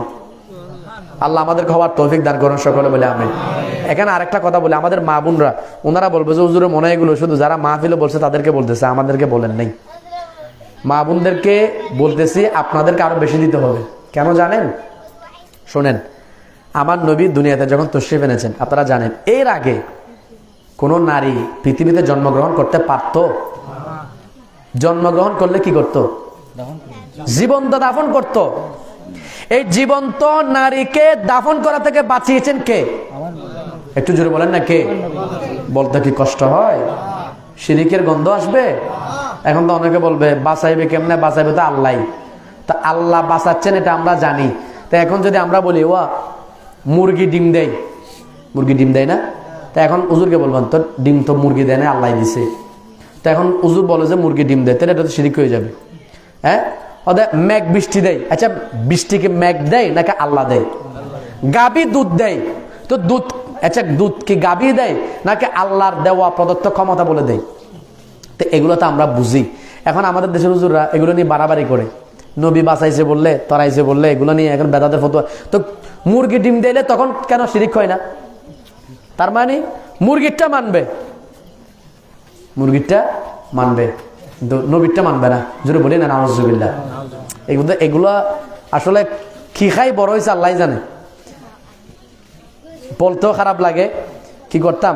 তবে আমরা শুধুমাত্র দোয়া করতেছি। এখন এগুলো বললো মনে করবো আমরা গালি দিচ্ছি। আমরা ভাই, আমরা গালি দেওয়া শিখি নাই। আমরা শুধুমাত্র আপনাদেরকে নসিহত করতেছি, যদি আপনার নসিবে থাকে, ভাগ্য ভালো থাকে, তাহলে আপনি হেদায়েত হবেন। এগুলো নিয়ে বাড়াবাড়ি করার দরকার নাই যে নবী বাঁচাইছে বলে এটা নিয়ে শিরকের ফতোয়া দেয়। তা আমরা কি বলছি হাকিকিভাবে নবী বাঁচাইছেন? আল্লাহর দেওয়া ক্ষমতা বলে হয়তো নবী বাঁচাইছেন। তো এটা মানতে আপনার সমস্যা কোথায়?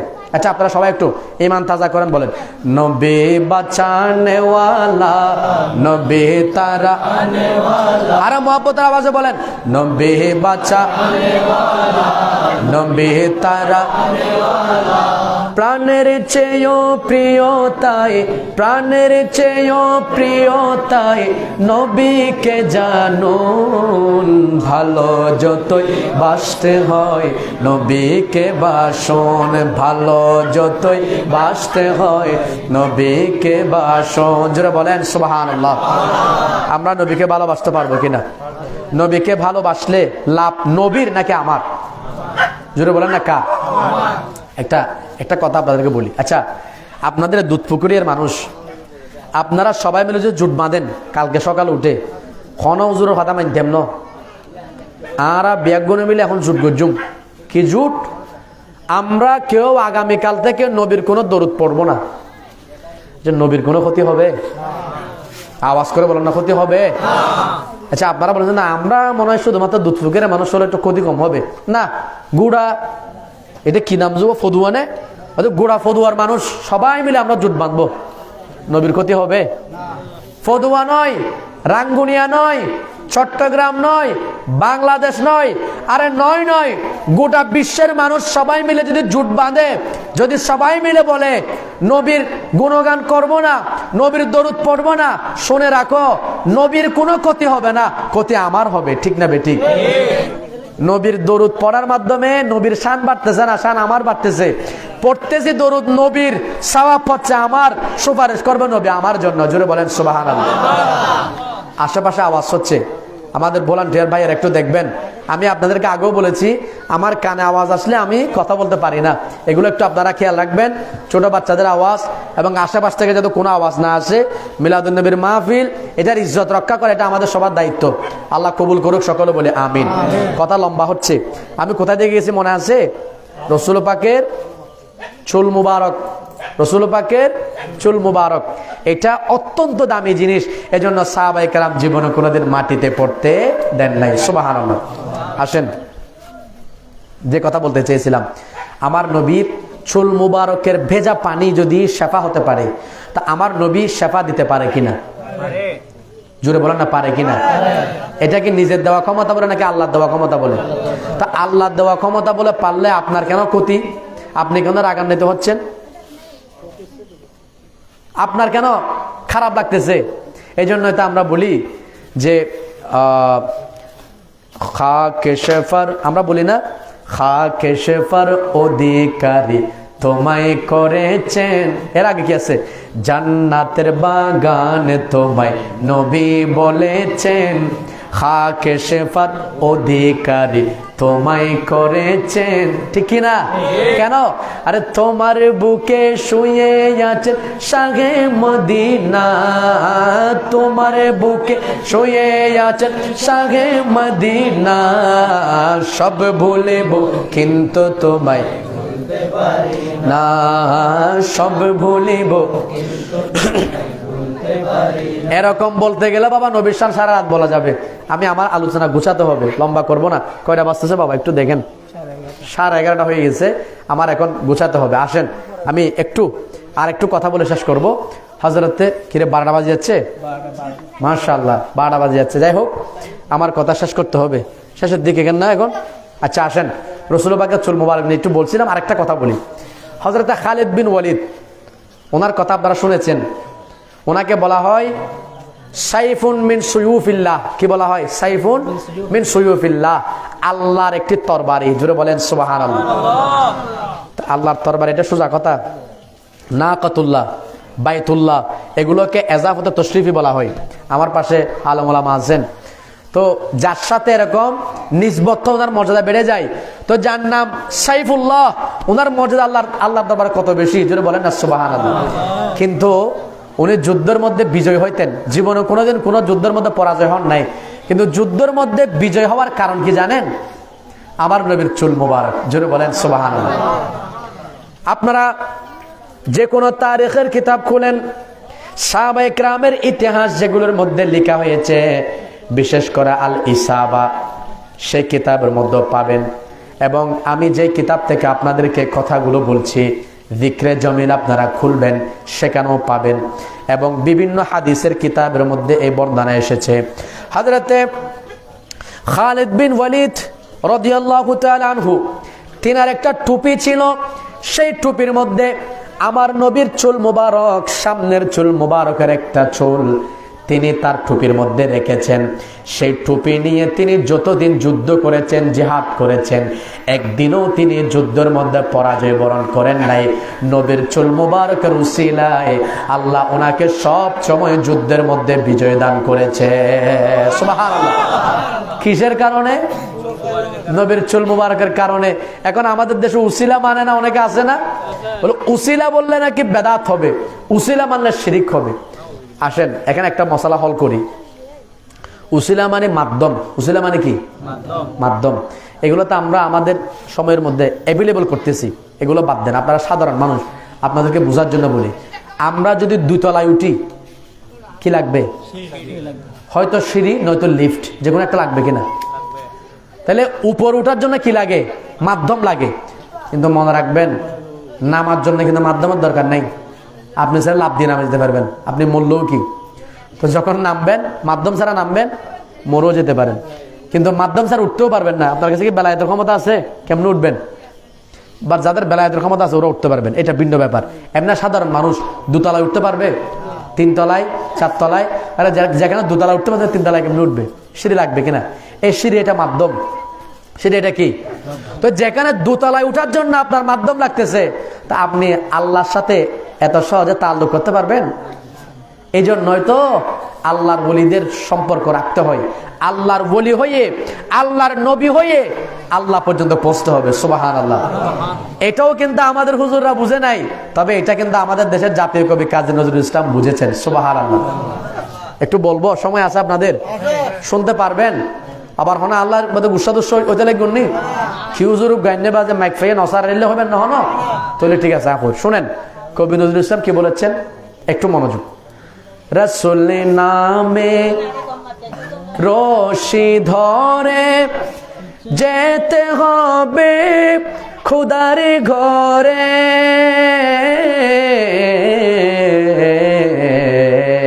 সুবহানাল্লাহ। রাসূল নামে রশি ধরে যেতে হবে খুদার ঘরে, নদী তরঙ্গে যে পড়েছে ভাই দরিয়াতে সে আপনি মেশে, হযরতকে ভালোবেসে আর কুরসি লৌহ কলম না চাহিতে পেয়েছে সে। সুবহানাল্লাহ। কবি নজরুল কি বলছেন দেখছেন? কত বড় কথা বলে ফেলছেন। রসুল নামে রশ্মি ধরে আল্লাহ বলছেন ওয়াতাসিমু বিহাবলিল্লাহি জামিআ, তোমরা আল্লাহর রজ্জুকে মজবুত ভাবে পাকড়াও করো, ধরে রাখো। কবি নজরুল সে কথা বলে দিয়েছেন। রসুল নামে রশ্মি ধরে, এখানে আল্লাহ যে বলছেন ওয়াতাসিমু বিহাবলিল্লাহ, অনেকে অনেক তাফসীর করেছেন, কিন্তু অনেক মুফাসসির বলেছেন এখানে হাবলুল্লাহ মানে রাসূলুল্লাহ, অর্থাৎ রসুলের মাধ্যমে আল্লাহ পর্যন্ত পৌঁছতে হবে। সুবহানাল্লাহ। তো কবি নজরুল, আল্লাহু আকবার, ইয়া রাসূলুল্লাহ, জিন্দাবাদ জিন্দাবাদ। যাই হোক, শুনেন তো কবি নজরুল কি বলেছেন, রসুল নামে রশ্মি ধরে যেতে হবে খুদার ঘরে। তো রসুল ওসিলা হলে আপনি আল্লাহ পর্যন্ত পৌঁছতে পারবেন। নবীকে বাদ দিয়ে আপনি আল্লাহ পর্যন্ত পৌঁছলে মানে পৌঁছার কোনো রাস্তা আপনার জন্য নাই। সুতরাং কবি নজরুল যেটা বলেছেন সেটা কোরআন পাকের অনুবাদ করেছেন, কিন্তু আমরা, আমাদের দুর্ভাগ্য, আমরা এগুলোকে গ্রহণ করতে পারি না। আমাদের জ্ঞানের ধন্যতার কারণে, আমাদের জ্ঞান কম হওয়ার কারণে আল্লাহ আমাদেরকে বোঝার তৌফিক দান করুন সকলে বলে আমিন। যাই হোক, আমি এখন শেষের দিকে যাব। তো খালিদ বিন ওয়ালিদ রাদিয়াল্লাহু তাআলার একটা ঘটনা যেটা আমি শেষ করব। ওনার দেখেন চুল মুবারকের উসিলায় আল্লাহ ওনাকে বিজয় দান করেছেন। এখন আসেন শাম দেশে ইনি একবার যুদ্ধ করতেছেন। সেই শাম দেশে যুদ্ধ করার সময় ওনার যে প্রতিপক্ষ ছিল এরা তুলনামূলক অনেক বেশি ছিল, মুসলমান ছিল সংখ্যা একেবারে কম। তো এক পর্যায়ে খালিদ বিন ওয়ালিদ ছিলেন বড় বীর বাহাদুর, তো তিনি একজন কাফেরের সর্দারকে এক নিমিষে শেষ করে দিয়েছেন। এখন কাফের কমান্ডার হুকুম দিল মুসলমানদেরকে সবাই একযোগে হামলা করো যাতে মুসলমান বাঁচতে না পারে।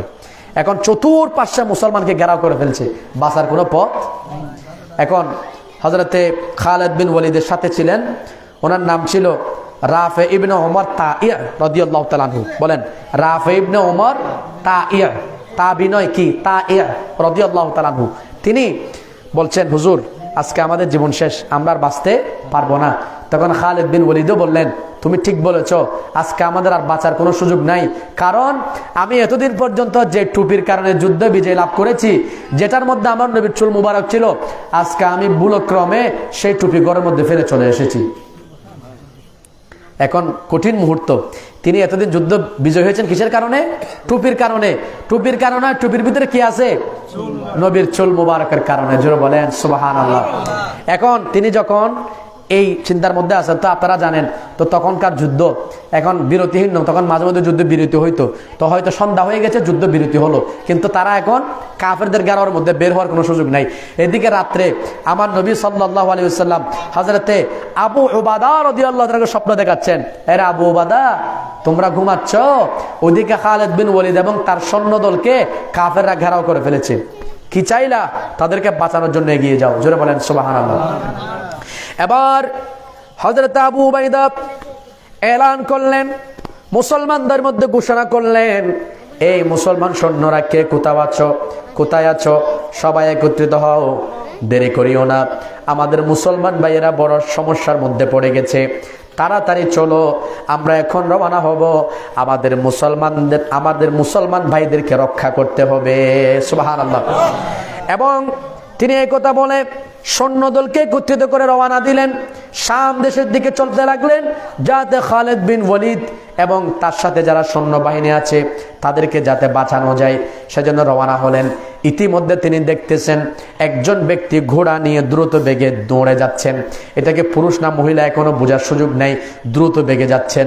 তখন হযরতে আবু উবাদা বললেন, কে দেখো ঘোড়া নিয়ে দৌড়ে যাচ্ছেন, একটু তাড়াতাড়ি করে তাকে থামাও, জিজ্ঞাসা করো সে কে।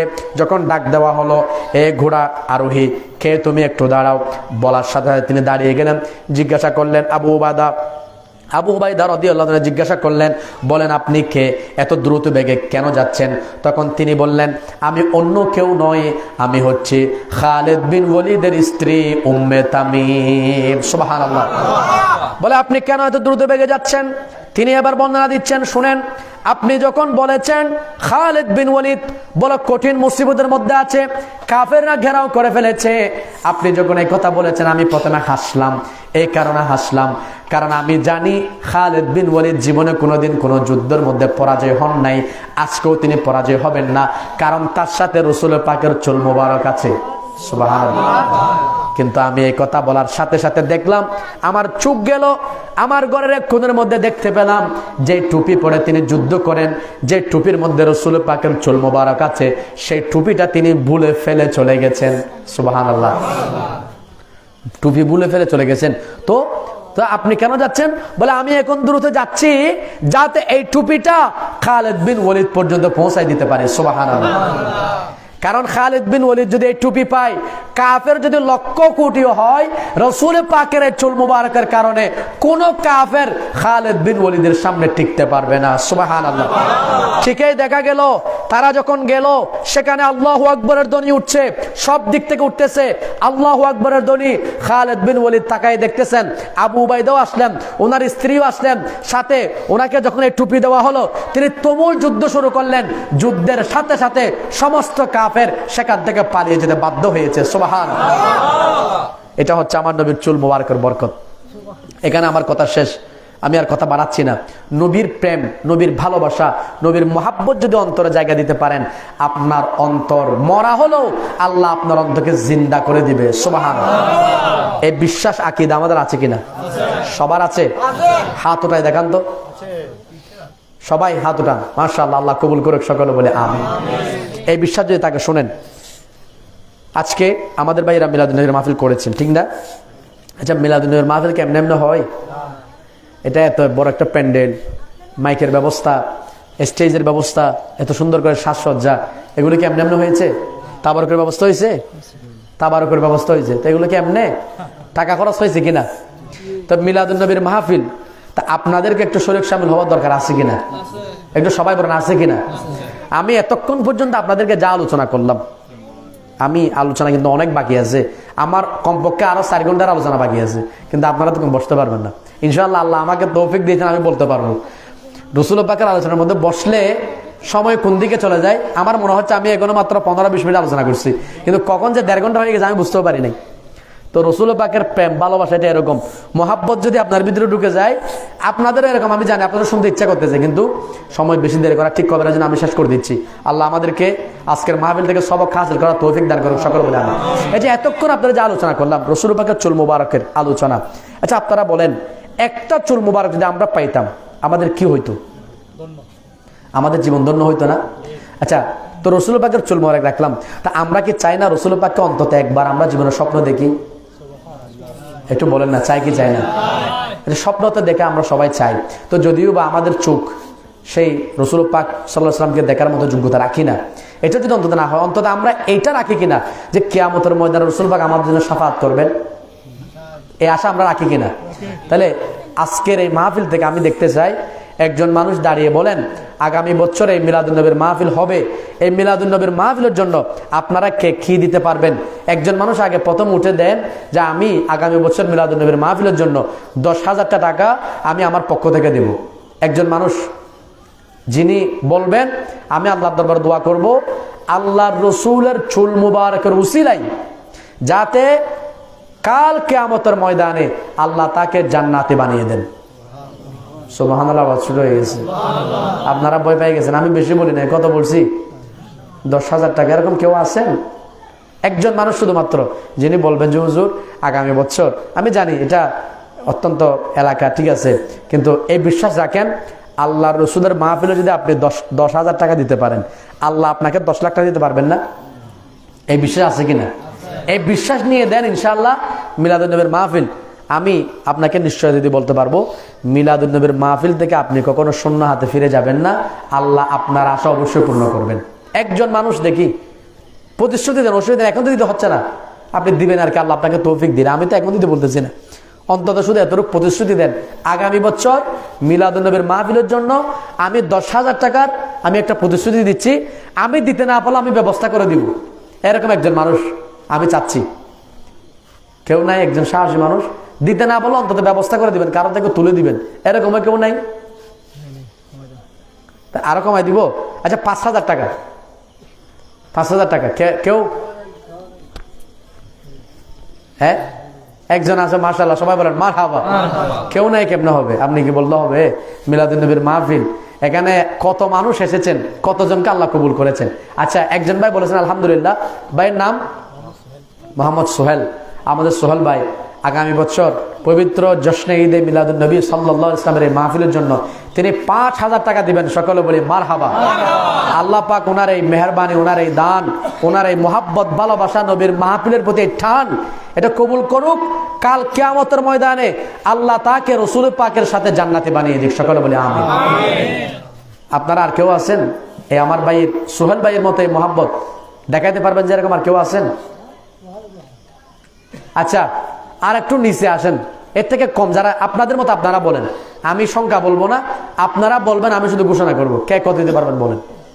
শুধু একটা প্রতিশ্রুতি চাচ্ছি, একটা মিলাদুন্নবীর মাহফিল যখন হচ্ছে, আমাকে যদিও বা আমার ভাই এরা এদিকে কিছু বলে নাই, তা আমার একটু ইচ্ছা হচ্ছে যে আপনারা, আমি যখন আসছে মিলাদুন্নবীর মাহফিলে, অন্তত আমাদের ভাইয়েরা আগামী বছর যাতে মিলাদুন্নবীর মাহফিলটা করতে পারে তাদেরকে একটু কিছু সহযোগিতা করি। তো আমি তো দিতে পারবো না, অন্তত আমি যদি একটা সহযোগিতা করতে পারি এই মিলাদুন্নবী করে আপনারা যে সওয়াব পাবেন, আমি যে সহযোগিতা করেছি এটার জন্য একই সওয়াব আল্লাহ আমাকেও দান করবেন। সুবহানাল্লাহ। তো এটার জন্য বলতেছি আপনারা এর থেকে কমে যে যতটুকু পারেন বলেন। কেউ বলবেন যে আমি একটা চাউলের বস্তা দিতে পারবো, মাশাআল্লাহ। আমার এক ভাই বলছেন 2,000 টাকা দিবেন। সকলে বলে মারহাবা। নাম কি ভাইয়ের? মোহাম্মদ ইসলাম। আল্লাহ আমাদের ইসলাম ভাইকে ইসলামের জন্য কবুল করুক। সকলে বলি আমিন। আর কেউ আছেন?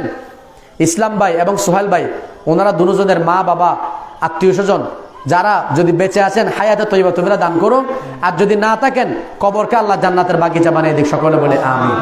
আর কেউ মিলাদুন্নবীর মাহফিল এখানে যেটা আমিন বলা হচ্ছে এটার অনেক দাম আছে বাবা। এই আমিনটা আপনি অন্য কোথায় পাবেন না। এই আমিনের উসিলায় হতে পারে আল্লাহ আপনার তকদির খুলে দিবে। একটা একটা মান্যত করে দেন না, আপনার মনে মনে যে কোনো একটা নিয়ত থাকতে পারে না, ওই নিয়ত ছিল আপনি বলেন, দেখবেন যে আল্লাহ আল্লাহ আপনার তকদির খুলে দিবেন। বলেন, অন্য কেউ আছেন? একটু তাড়াতাড়ি আমি শেষ করবো বাবা, সময় নাই। কেউ 1000 টাকার কেউ আছেন? 1000 টাকা, মাশাআল্লাহ, সকলে বলে মারহাবা। কি নাম ভাইয়ের? মোহাম্মদ আব্দুল গফুর ভাই, তিনি দিবেন 1000 টাকা, সকলে বলে মারহাবা। আল্লাহ কবুল করুক, সকলে বলে আমিন। 1000 টাকা একজন হবে না, আরো 2 জন লাগবে। 10,000 টাকা পূরণ করবো, 10,000 টাকা জীব হইব, বরাবর আজ পূরণ করিব, নইলে আশ্বাস করতাম না। কারণ আমি একটা কথা বলছি বাবা, এটার একটা দাম আছে, কদর আছে, এটা আপনার করতে হবে। এখন হ্যাঁ, আরেকজন ভাই দেখছেন, উনি একজনে দিয়েছেন 2000 টাকা, সকলে বলে মারহাবা, মাশাআল্লাহ। যাই হোক, আলহামদুলিল্লাহ, 10,000 টাকা হয়ে গেছে, হয়েছে না? 10,000 টাকা হয়েছে তো, ঠিক না? সোহেল ভাই 5,000, আরেকজন ভাই 2,000, 2,000, 4,000, তারপরে 5,000, মাশাআল্লাহ, সকলে বলে মারহাবা। যাই হোক, আর কথা এখানে দীর্ঘায়িত করার প্রয়োজন নাই। তো আমরা আজকে যারা মিলাদুন্নবীর মাহফিলে এসেছি, আল্লাহ আমাদের সকলের আশা বাসা কবুল করুক, সকলে বলে আমিন। আরো আছে? আচ্ছা, মাশাআল্লাহ। তাইলে আর ভাই বলে আরো দৈন্য আছে, ঠিক আছে, যখন দিবেন তাহলে লম্বা করার দরকার নাই, ঠিক আছে? দেখি বলেন, আমাদের মা বোনরা আছেন না, আমাদের মা বোনরা কি দিবেন? কারণ আমি তো বলছি মা বোনদেরকে আপনারা একটু মনোযোগের দিকে চাই আমি, শুনেন। মা বোনদেরকে আল্লাহর প্যারা রাসূল দুনিয়াতে এসে যে ইজ্জত দিছেন, সেই ইজ্জত পৃথিবীর অন্য কোনো ধর্ম দিতে পারে না। মোহাম্মদ জাহেদ 2000 টাকা, সকলে বলে মারহাবা।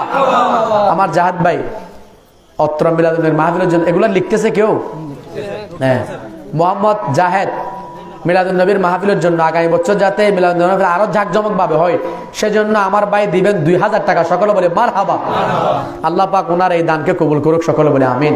আমার হ্যাঁ, মোহাম্মদ আরফাত আগামী বছর মিলাদুন্নবীর মাহফিলের জন্য 1000 টাকা, সকলে বলে মারহাবা। আল্লাহ পাক আমার আরফাত ভাইয়ের এই দানকে কবুল করুক, সকলে বলে আমিন। শুনুন, আমি কি বলতে চাইছিলাম?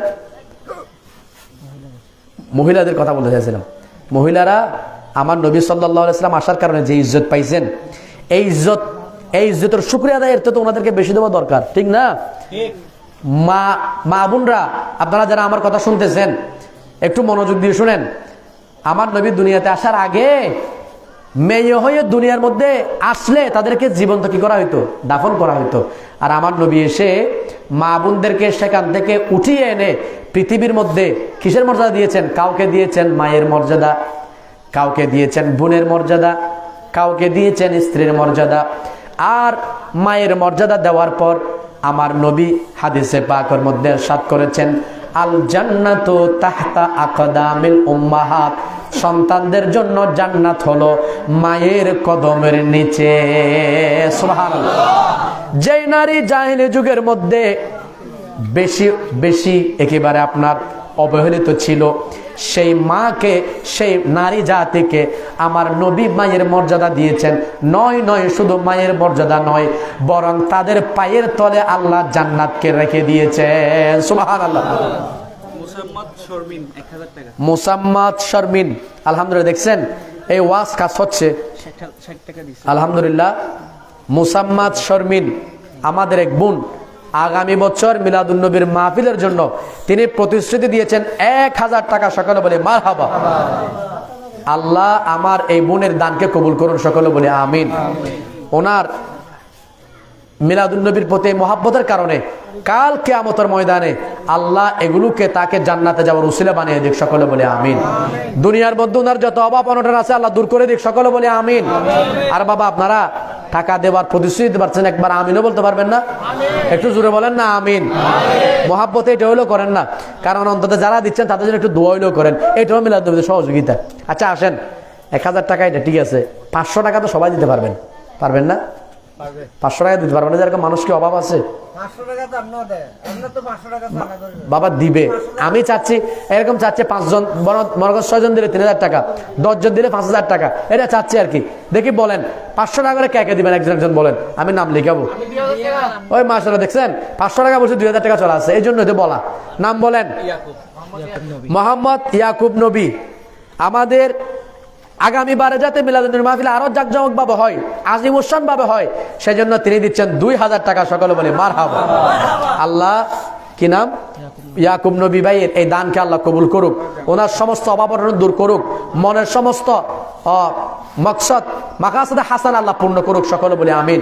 কিয়ামতের ময়দানে এগুলো জান্নাতে যাওয়ার উসিলা হোক, সকলে বলে আমিন। আর কে আছেন বাবা? তাড়াতাড়ি আমাদের শেষ করতে হবে, বলেন কে? আর কেউ নাই? মামুনদের মধ্যে আর কেউ? একটু দরুদ শরীফ পড়েন। সালাতুন ইয়া রাসূলুল্লাহ।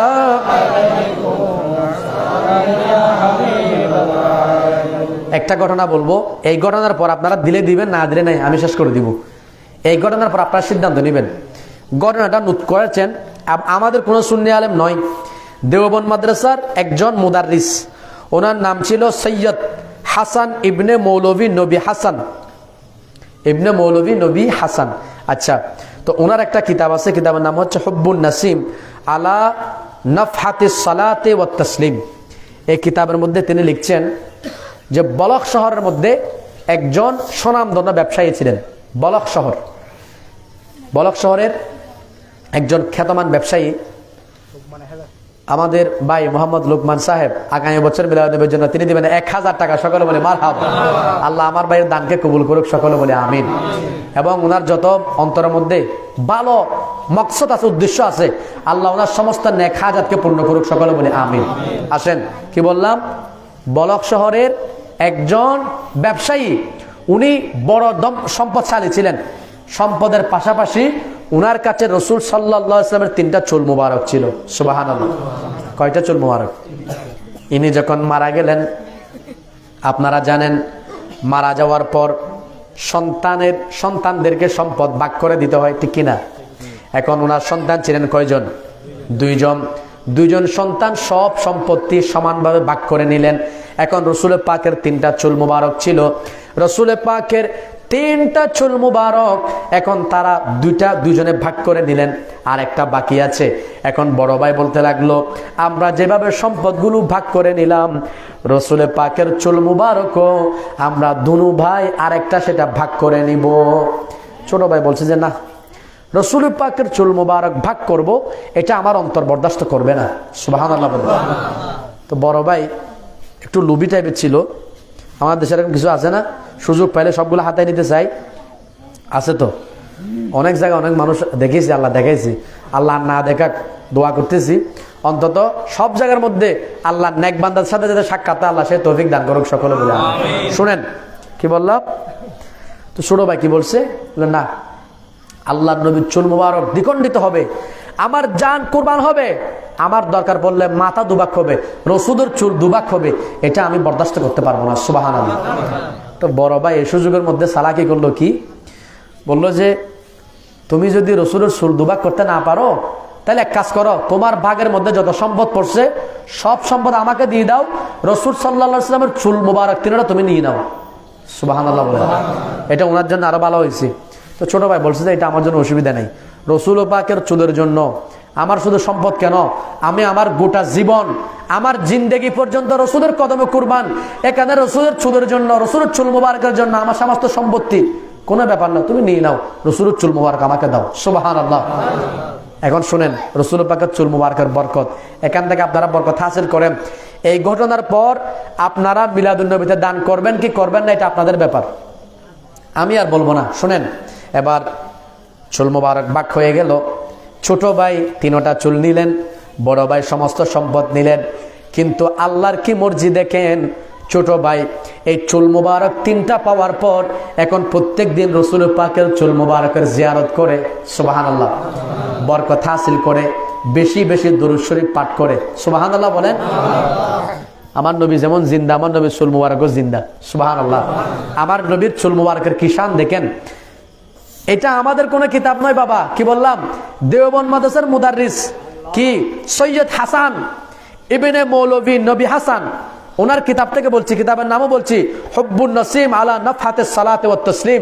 এই কিতাবের মধ্যে তিনি লিখতেছেন, দেখেন আমার নবী সাল্লাল্লাহু আলাইহি ওয়াসাল্লামের চুল মুবারকের কি শান। ছোট ভাই এখন প্রত্যেক দিন সে চুল মুবারকের জিয়ারত করে, আর সে চুল মুবারক দেখে দেখে বেশি বেশি আল্লাহর নবীর উপর দরুদ পাঠ করে। সুবহানাল্লাহ। এবার কি আল্লাহর মর্জি, বড় ভাই সমস্ত সম্পদ নিয়ে নিয়েছেন, এত সম্পদের মালিক হওয়ার পরও সে যেহেতু রসুল পাকের চুল মুবারককে সম্মান দেখাতে পারে নাই, সেজন্য দিনে দিনে তার সম্পদ কমতে লাগলো। কমতে কমতে এক পর্যায়ে তার সম্পদ সবগুলো বিলীন হয়ে গেছে। আর যে ব্যক্তি, যেই ছোট ভাই শুধুমাত্র রসুল পাকের চুল মুবারককে ইজ্জত করেছেন, সম্মান করেছেন, তার চুল মুবারক, রসুল পাকের চুল মুবারকের কারণে দিনে দিনে তার সম্পদ বাড়তে লাগলো। এমনকি কয়েকদিন যাওয়ার পর সেই ছোট ভাই মারা গেল, ইন্তেকাল হলো। ইন্তেকাল হওয়ার পর তাকে দাফন করা হলো, কবরে দেওয়া হলো। এটা আমার কথা নয়, তাদের কিতাব থেকে বলছি।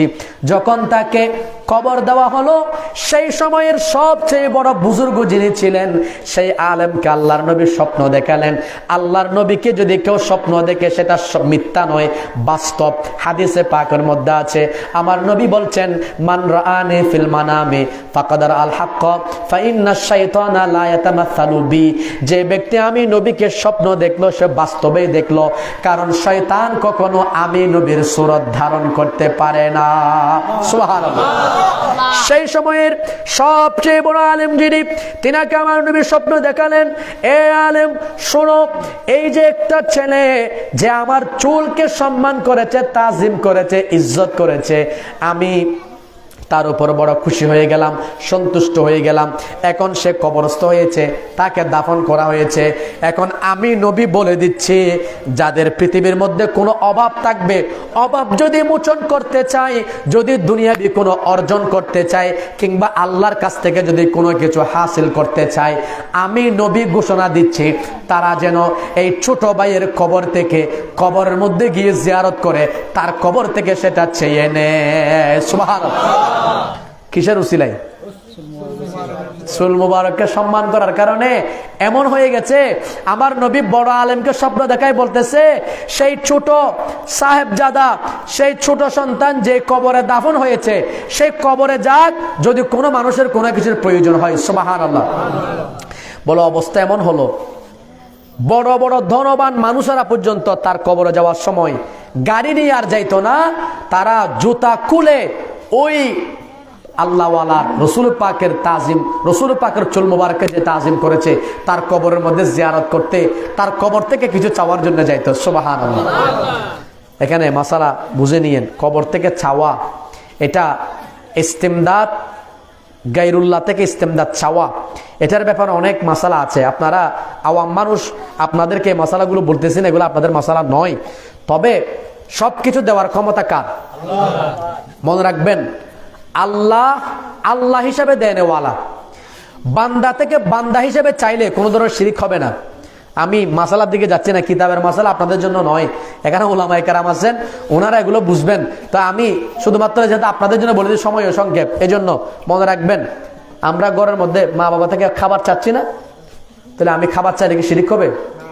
আমরা এখন আপনারা যারা ক্ষুধার্ত ঘরে গিয়ে বলবেন, ওয়া বাদ্য বুগলে গিয়ে খানা খাইম, তো গায়রুল্লাহ আল্লাহ থেকে চান নাই, খাত থেকে চাইছেন, গায়রুল্লাহ থেকে, ঘরের বউ থেকে চাইছেন, মা থেকে চাইছেন, বোন থেকে চাইছেন, অন্য কারো থেকে চাইছেন। বড় ভাই তো ভাই আমার এখন পকেটের অবস্থা খারাপ, কিছু টাকা দাও। বাবাকে বলেছে, বাবা কিছু টাকা দেন, বলে না? বলেন না? বলেন কিনা? তো এখন তো এগুলো তো গায়রুল্লাহ, তো ওনার কাছে চাইলে শিরিক হবে না? যদি বলেন, তাহলে শিরিক হবে না। কেন? কারণ আমরা তার কাছে বড় ভাই হিসেবে চাচ্ছি, বাবা হিসেবে চাচ্ছি, মা হিসেবে চাচ্ছি। তা আল্লাহর কাছে আল্লাহ হিসেবে চাইবেন, বান্দার কাছে বান্দা হিসেবে চাইবেন, শিরিকের কোনো দুর্গন্ধ আসবে না। সুবহানাল্লাহ। মাসালা না বুঝে শুধু শিরিক শিরিক বললে হবে? কিতাব পড়েন, কিতাব পড়লে আপনি বুঝবেন। বিশেষ করে বেশি পড়া লাগবে না। কিতাবুজ যাকাত, মিশকাত শরীফের কিতাবুজ যাকাতে যেটা হাসিয়া লিখছেন, আপনাদের মাদ্রাসার মধ্যে এগুলো পড়ানো হয়, হাসিয়া এগুলো লিখছেন আপনারা, এগুলো পড়েন, এখানে কি আছে আপনারা দেখবেন ভালো করে। আমি এগুলো আওয়ামদের সামনে সময় সংক্ষেপের কারণে বলতেছি না। যাই হোক, এখন আমি এই ঘটনা আপনাদেরকে বললাম, রসুল পাকের চুল মোবারককে তাজিম করার কারণে যদি ওনার মর্যাদা এত বেশি বেড়ে যায়, আপনারা বলেন রসুল পাকের মিলাদুন নবীর মাহফিলের সম্মান করলে মর্যাদা কি বাড়বে না কমবে? একটু জোরে বলেন না। তো যদি বাড়ে, আপনারা বাড়াতে চান কিনা বলেন? 3000 টাকা। নাম কি? মোহাম্মদ কামাল সাহেব। আগামী বছর মিলাদুন নবীর মাহফিলের জন্য তিনি দিবেন 3000 টাকা। আল্লাহ কবুল করুক, সকলে বলে আমিন। আমার কামাল ভাইয়ের সমস্ত অন্তরের হাজাত, সমস্ত মাকাসিদ হাসানাত, যত ধরনের ওনার ইচ্ছা আকাঙ্ক্ষা আছে, ওনার যত ধরনের ভালো ইচ্ছা আছে, আল্লাহ সবগুলো পূর্ণ করুক, সকলে বলে আমিন। ওনার আত্মীয় স্বজন যারা কবরবাসী হয়েছেন প্রত্যেকের কবরকে জান্নাতবাসী করুক, সকলে বলে আমিন। আর কেউ আছেন তাড়াতাড়ি বলুন বাবা, সময় নেই। মোহাম্মদ আব্দুস সত্তার প্রবাসী আগামী বছর মিলাদুল মাহফিলের জন্য 1 বস্তা চাউল। মারহাবা। আল্লাহ আব্দুস সত্তার ভাইয়ের দানকে কবুল করুক, সকলে বলে আমিন। ওনার মনের আশা পূর্ণ করুক, আল্লাহ প্রবাস জীবনকে সুখময় করুক, যাতে হালাল রুজি উপার্জন করে পরিবার পরিজন নিয়ে, দেশবাসী নিয়ে যাতে আরো বেশি বেশি ইসলামের খেদমত করতে পারে, আহলুস সুন্নাত ওয়াল জামাতের খেদমত করতে পারে, সেই তৌফিক দান করুন, সকলে বলে আমিন। আর কেউ এইটা যদি শেষ হয়ে যায় আর পাবেন না, তখন কপালের মধ্যে হাত মারবেন, এই সুযোগ আর পাবেন না। আমি বারবার বলতেছি, মিলাদুন নবীর মাহফিল আপনি একটা নিয়ত করে দেন। আমি ইনশাআল্লাহ আপনাকে গ্যারান্টি দিয়ে বলতেছি যে এটা আমার বিষয় নয়, রসুল পাকের বিষয়। রসুল পাকের মিলাদুন মাহফিলে দিবেন, এটার জন্য আপনি ইনশাআল্লাহ কখনো মায়ুস হবেন না, নিরাশ হবেন না। যে উদ্দেশ্য দিবেন, আমি ইনশাআল্লাহ 100% বলতে পারবো আল্লাহ আপনার উদ্দেশ্যকে পূর্ণ করবেন, সকলে বলে আমিন। আরেকটা ঘটনা বলবো, এটা সংক্ষেপ, এটা আবার বেশি না, 2 মিনিটে বলবো। এই 2 মিনিট পরে এটার পর আপনারা কিছু দিলে দিবেন, না দিলে নাই। আমি বারবার বলতেছি যাতে আপনাদের লাভ হয়, কারণ আপনারা না বুঝলে আমার কিছু করার নাই। আমি শেষ করব, সময় অলরেডি আমার টাইম সীমানা পার হয়ে গেছে। শুনেন, আরেকটা ঘটনা বলি। একজন বাদশার আমলের একটা ঘটনা। তখন তো মানুষ চলাফেরা করতো কি দিয়ে? ঘোড়া দিয়ে, উট দিয়ে, গাদা দিয়ে, ঠিক না? তখন কি আপনার গাড়ি ছিল? এত উন্নত গাড়ি কোথায় পাবেন?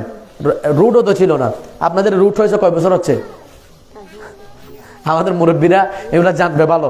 তো যাই হোক, শোনেন যে কথা বলতেছি। তো একজন বাদশার ছেলে রাস্তার মধ্যে খেলাধুলা করতেছে, আরেকজন পথিক রাস্তা দিয়ে যাচ্ছে, ঘোড়া চালিয়ে যাচ্ছে। এখন ঘোড়ার পায়ের তলে পিষ্ট হয়ে বাদশার সন্তান মারা গেছে। ইন্না লিল্লাহি ওয়া ইন্না ইলাইহি রাজিউন। এখন সাধারণ একজন মানুষের সন্তান মারা গেলে অবস্থা খারাপ হয়ে যায়। তো সেখানে বাদশার সন্তান মারা গেছে, সহজে ছাড়বে? বলেন না, ছাড়বে? এখন কি করলো শোনেন। বাদশাহ ওই যে ঘোড়ার সাওয়ারি ছিল তাকে বন্দি করছেন, জেলে ঢুকাইছেন। আর বাদশাহ বলছেন অমুক তারিখ তার ফাঁসি কার্যকর হবে।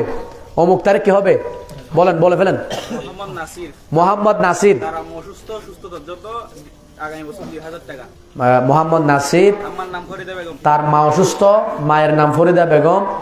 মায়ের সুস্থতার জন্য আগামী বছর মিলাদুন নবীর মাহফিলে তিনি দিবেন 2000 টাকা। মারহাবা। মোহাম্মদ এনাম আগামী বছর আমাদের তবরুকের জন্য তেল বাবদ যা খরচ হবে সব খরচ আমাদের এনাম ভাই বহন করবেন, সকলে বলে মারহাবা। আল্লাহ পাক এই 2 ভাইয়ের দানকে কবুল করুক, সকলে বলে আমিন। ওনাদের যত নেক মাকাসাদ আছে আল্লাহ পূর্ণ করুক, সকলে বলে আমিন। আর কে ভাইয়ের নাম বলেন? মোহাম্মদ এমদাদুল আলম ভাই আগামী বছর মিলাদুন নবীর জন্য 2000 টাকা, সকলে বলেন মারহাবা।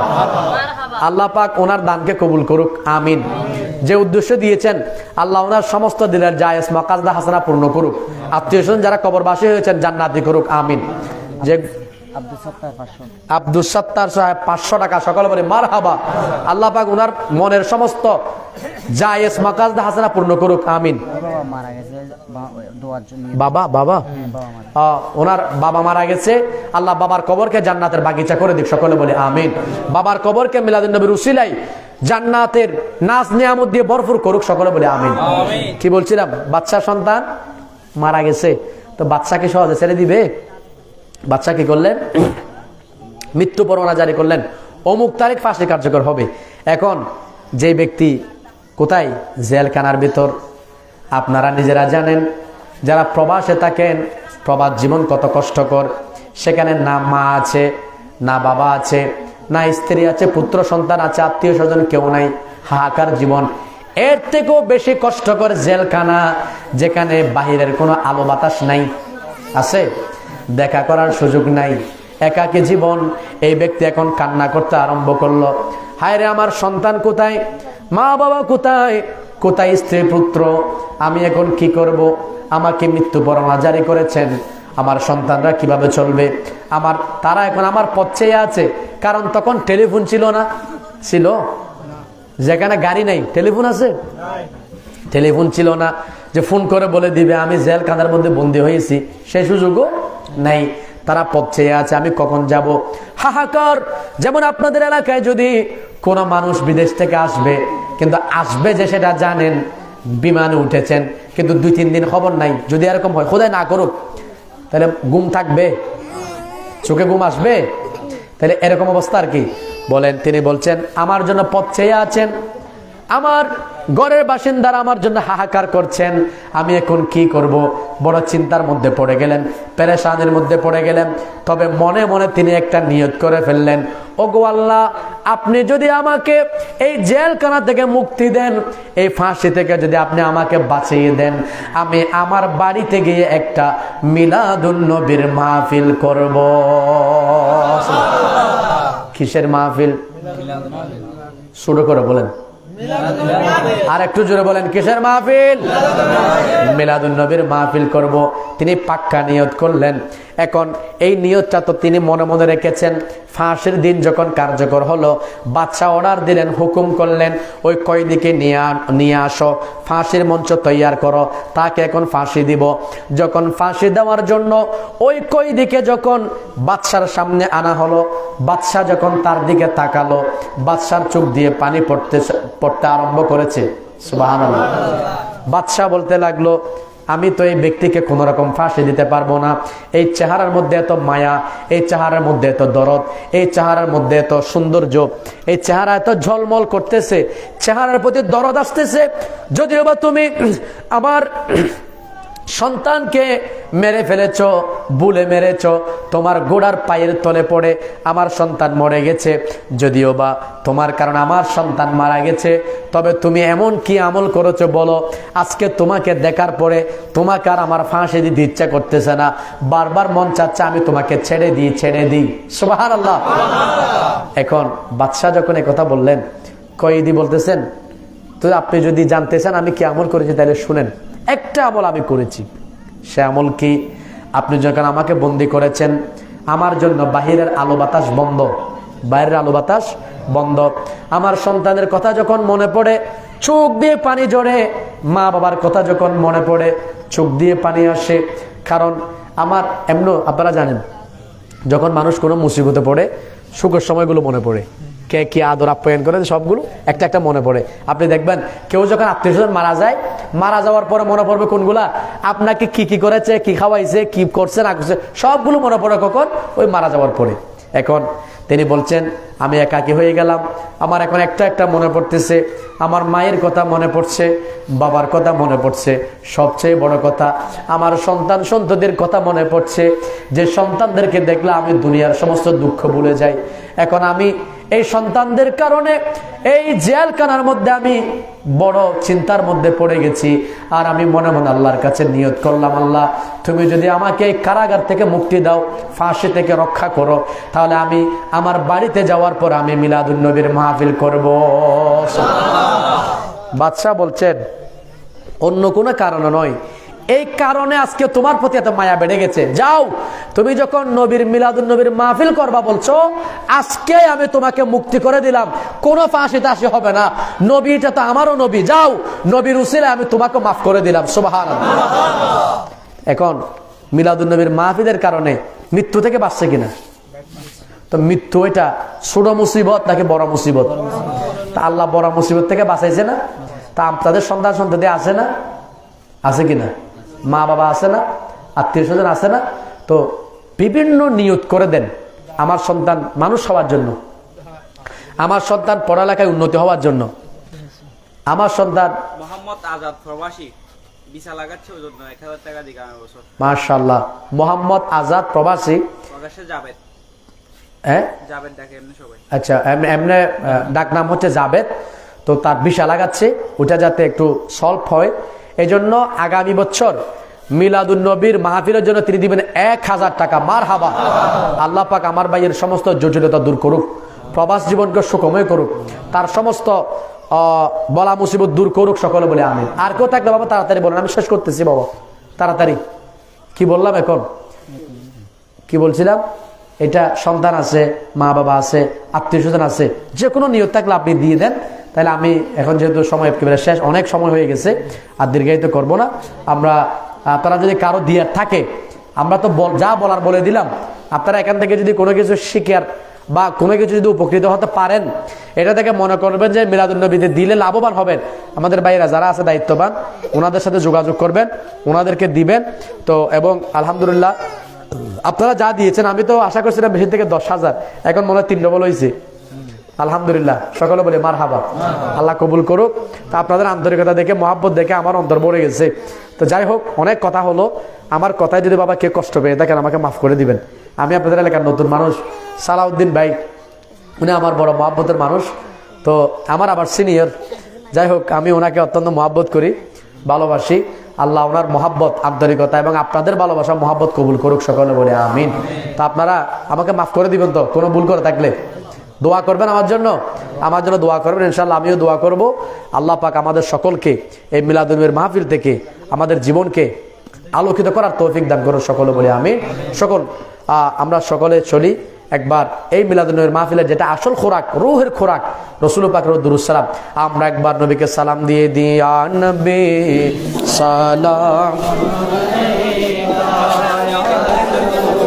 সালাম আলাইকা ইয়া হাবিব সালাম আলাইকা সালাওয়াতুল্লাহ আলাইকা সাল্লাতু ইয়া রাসূলুল্লাহ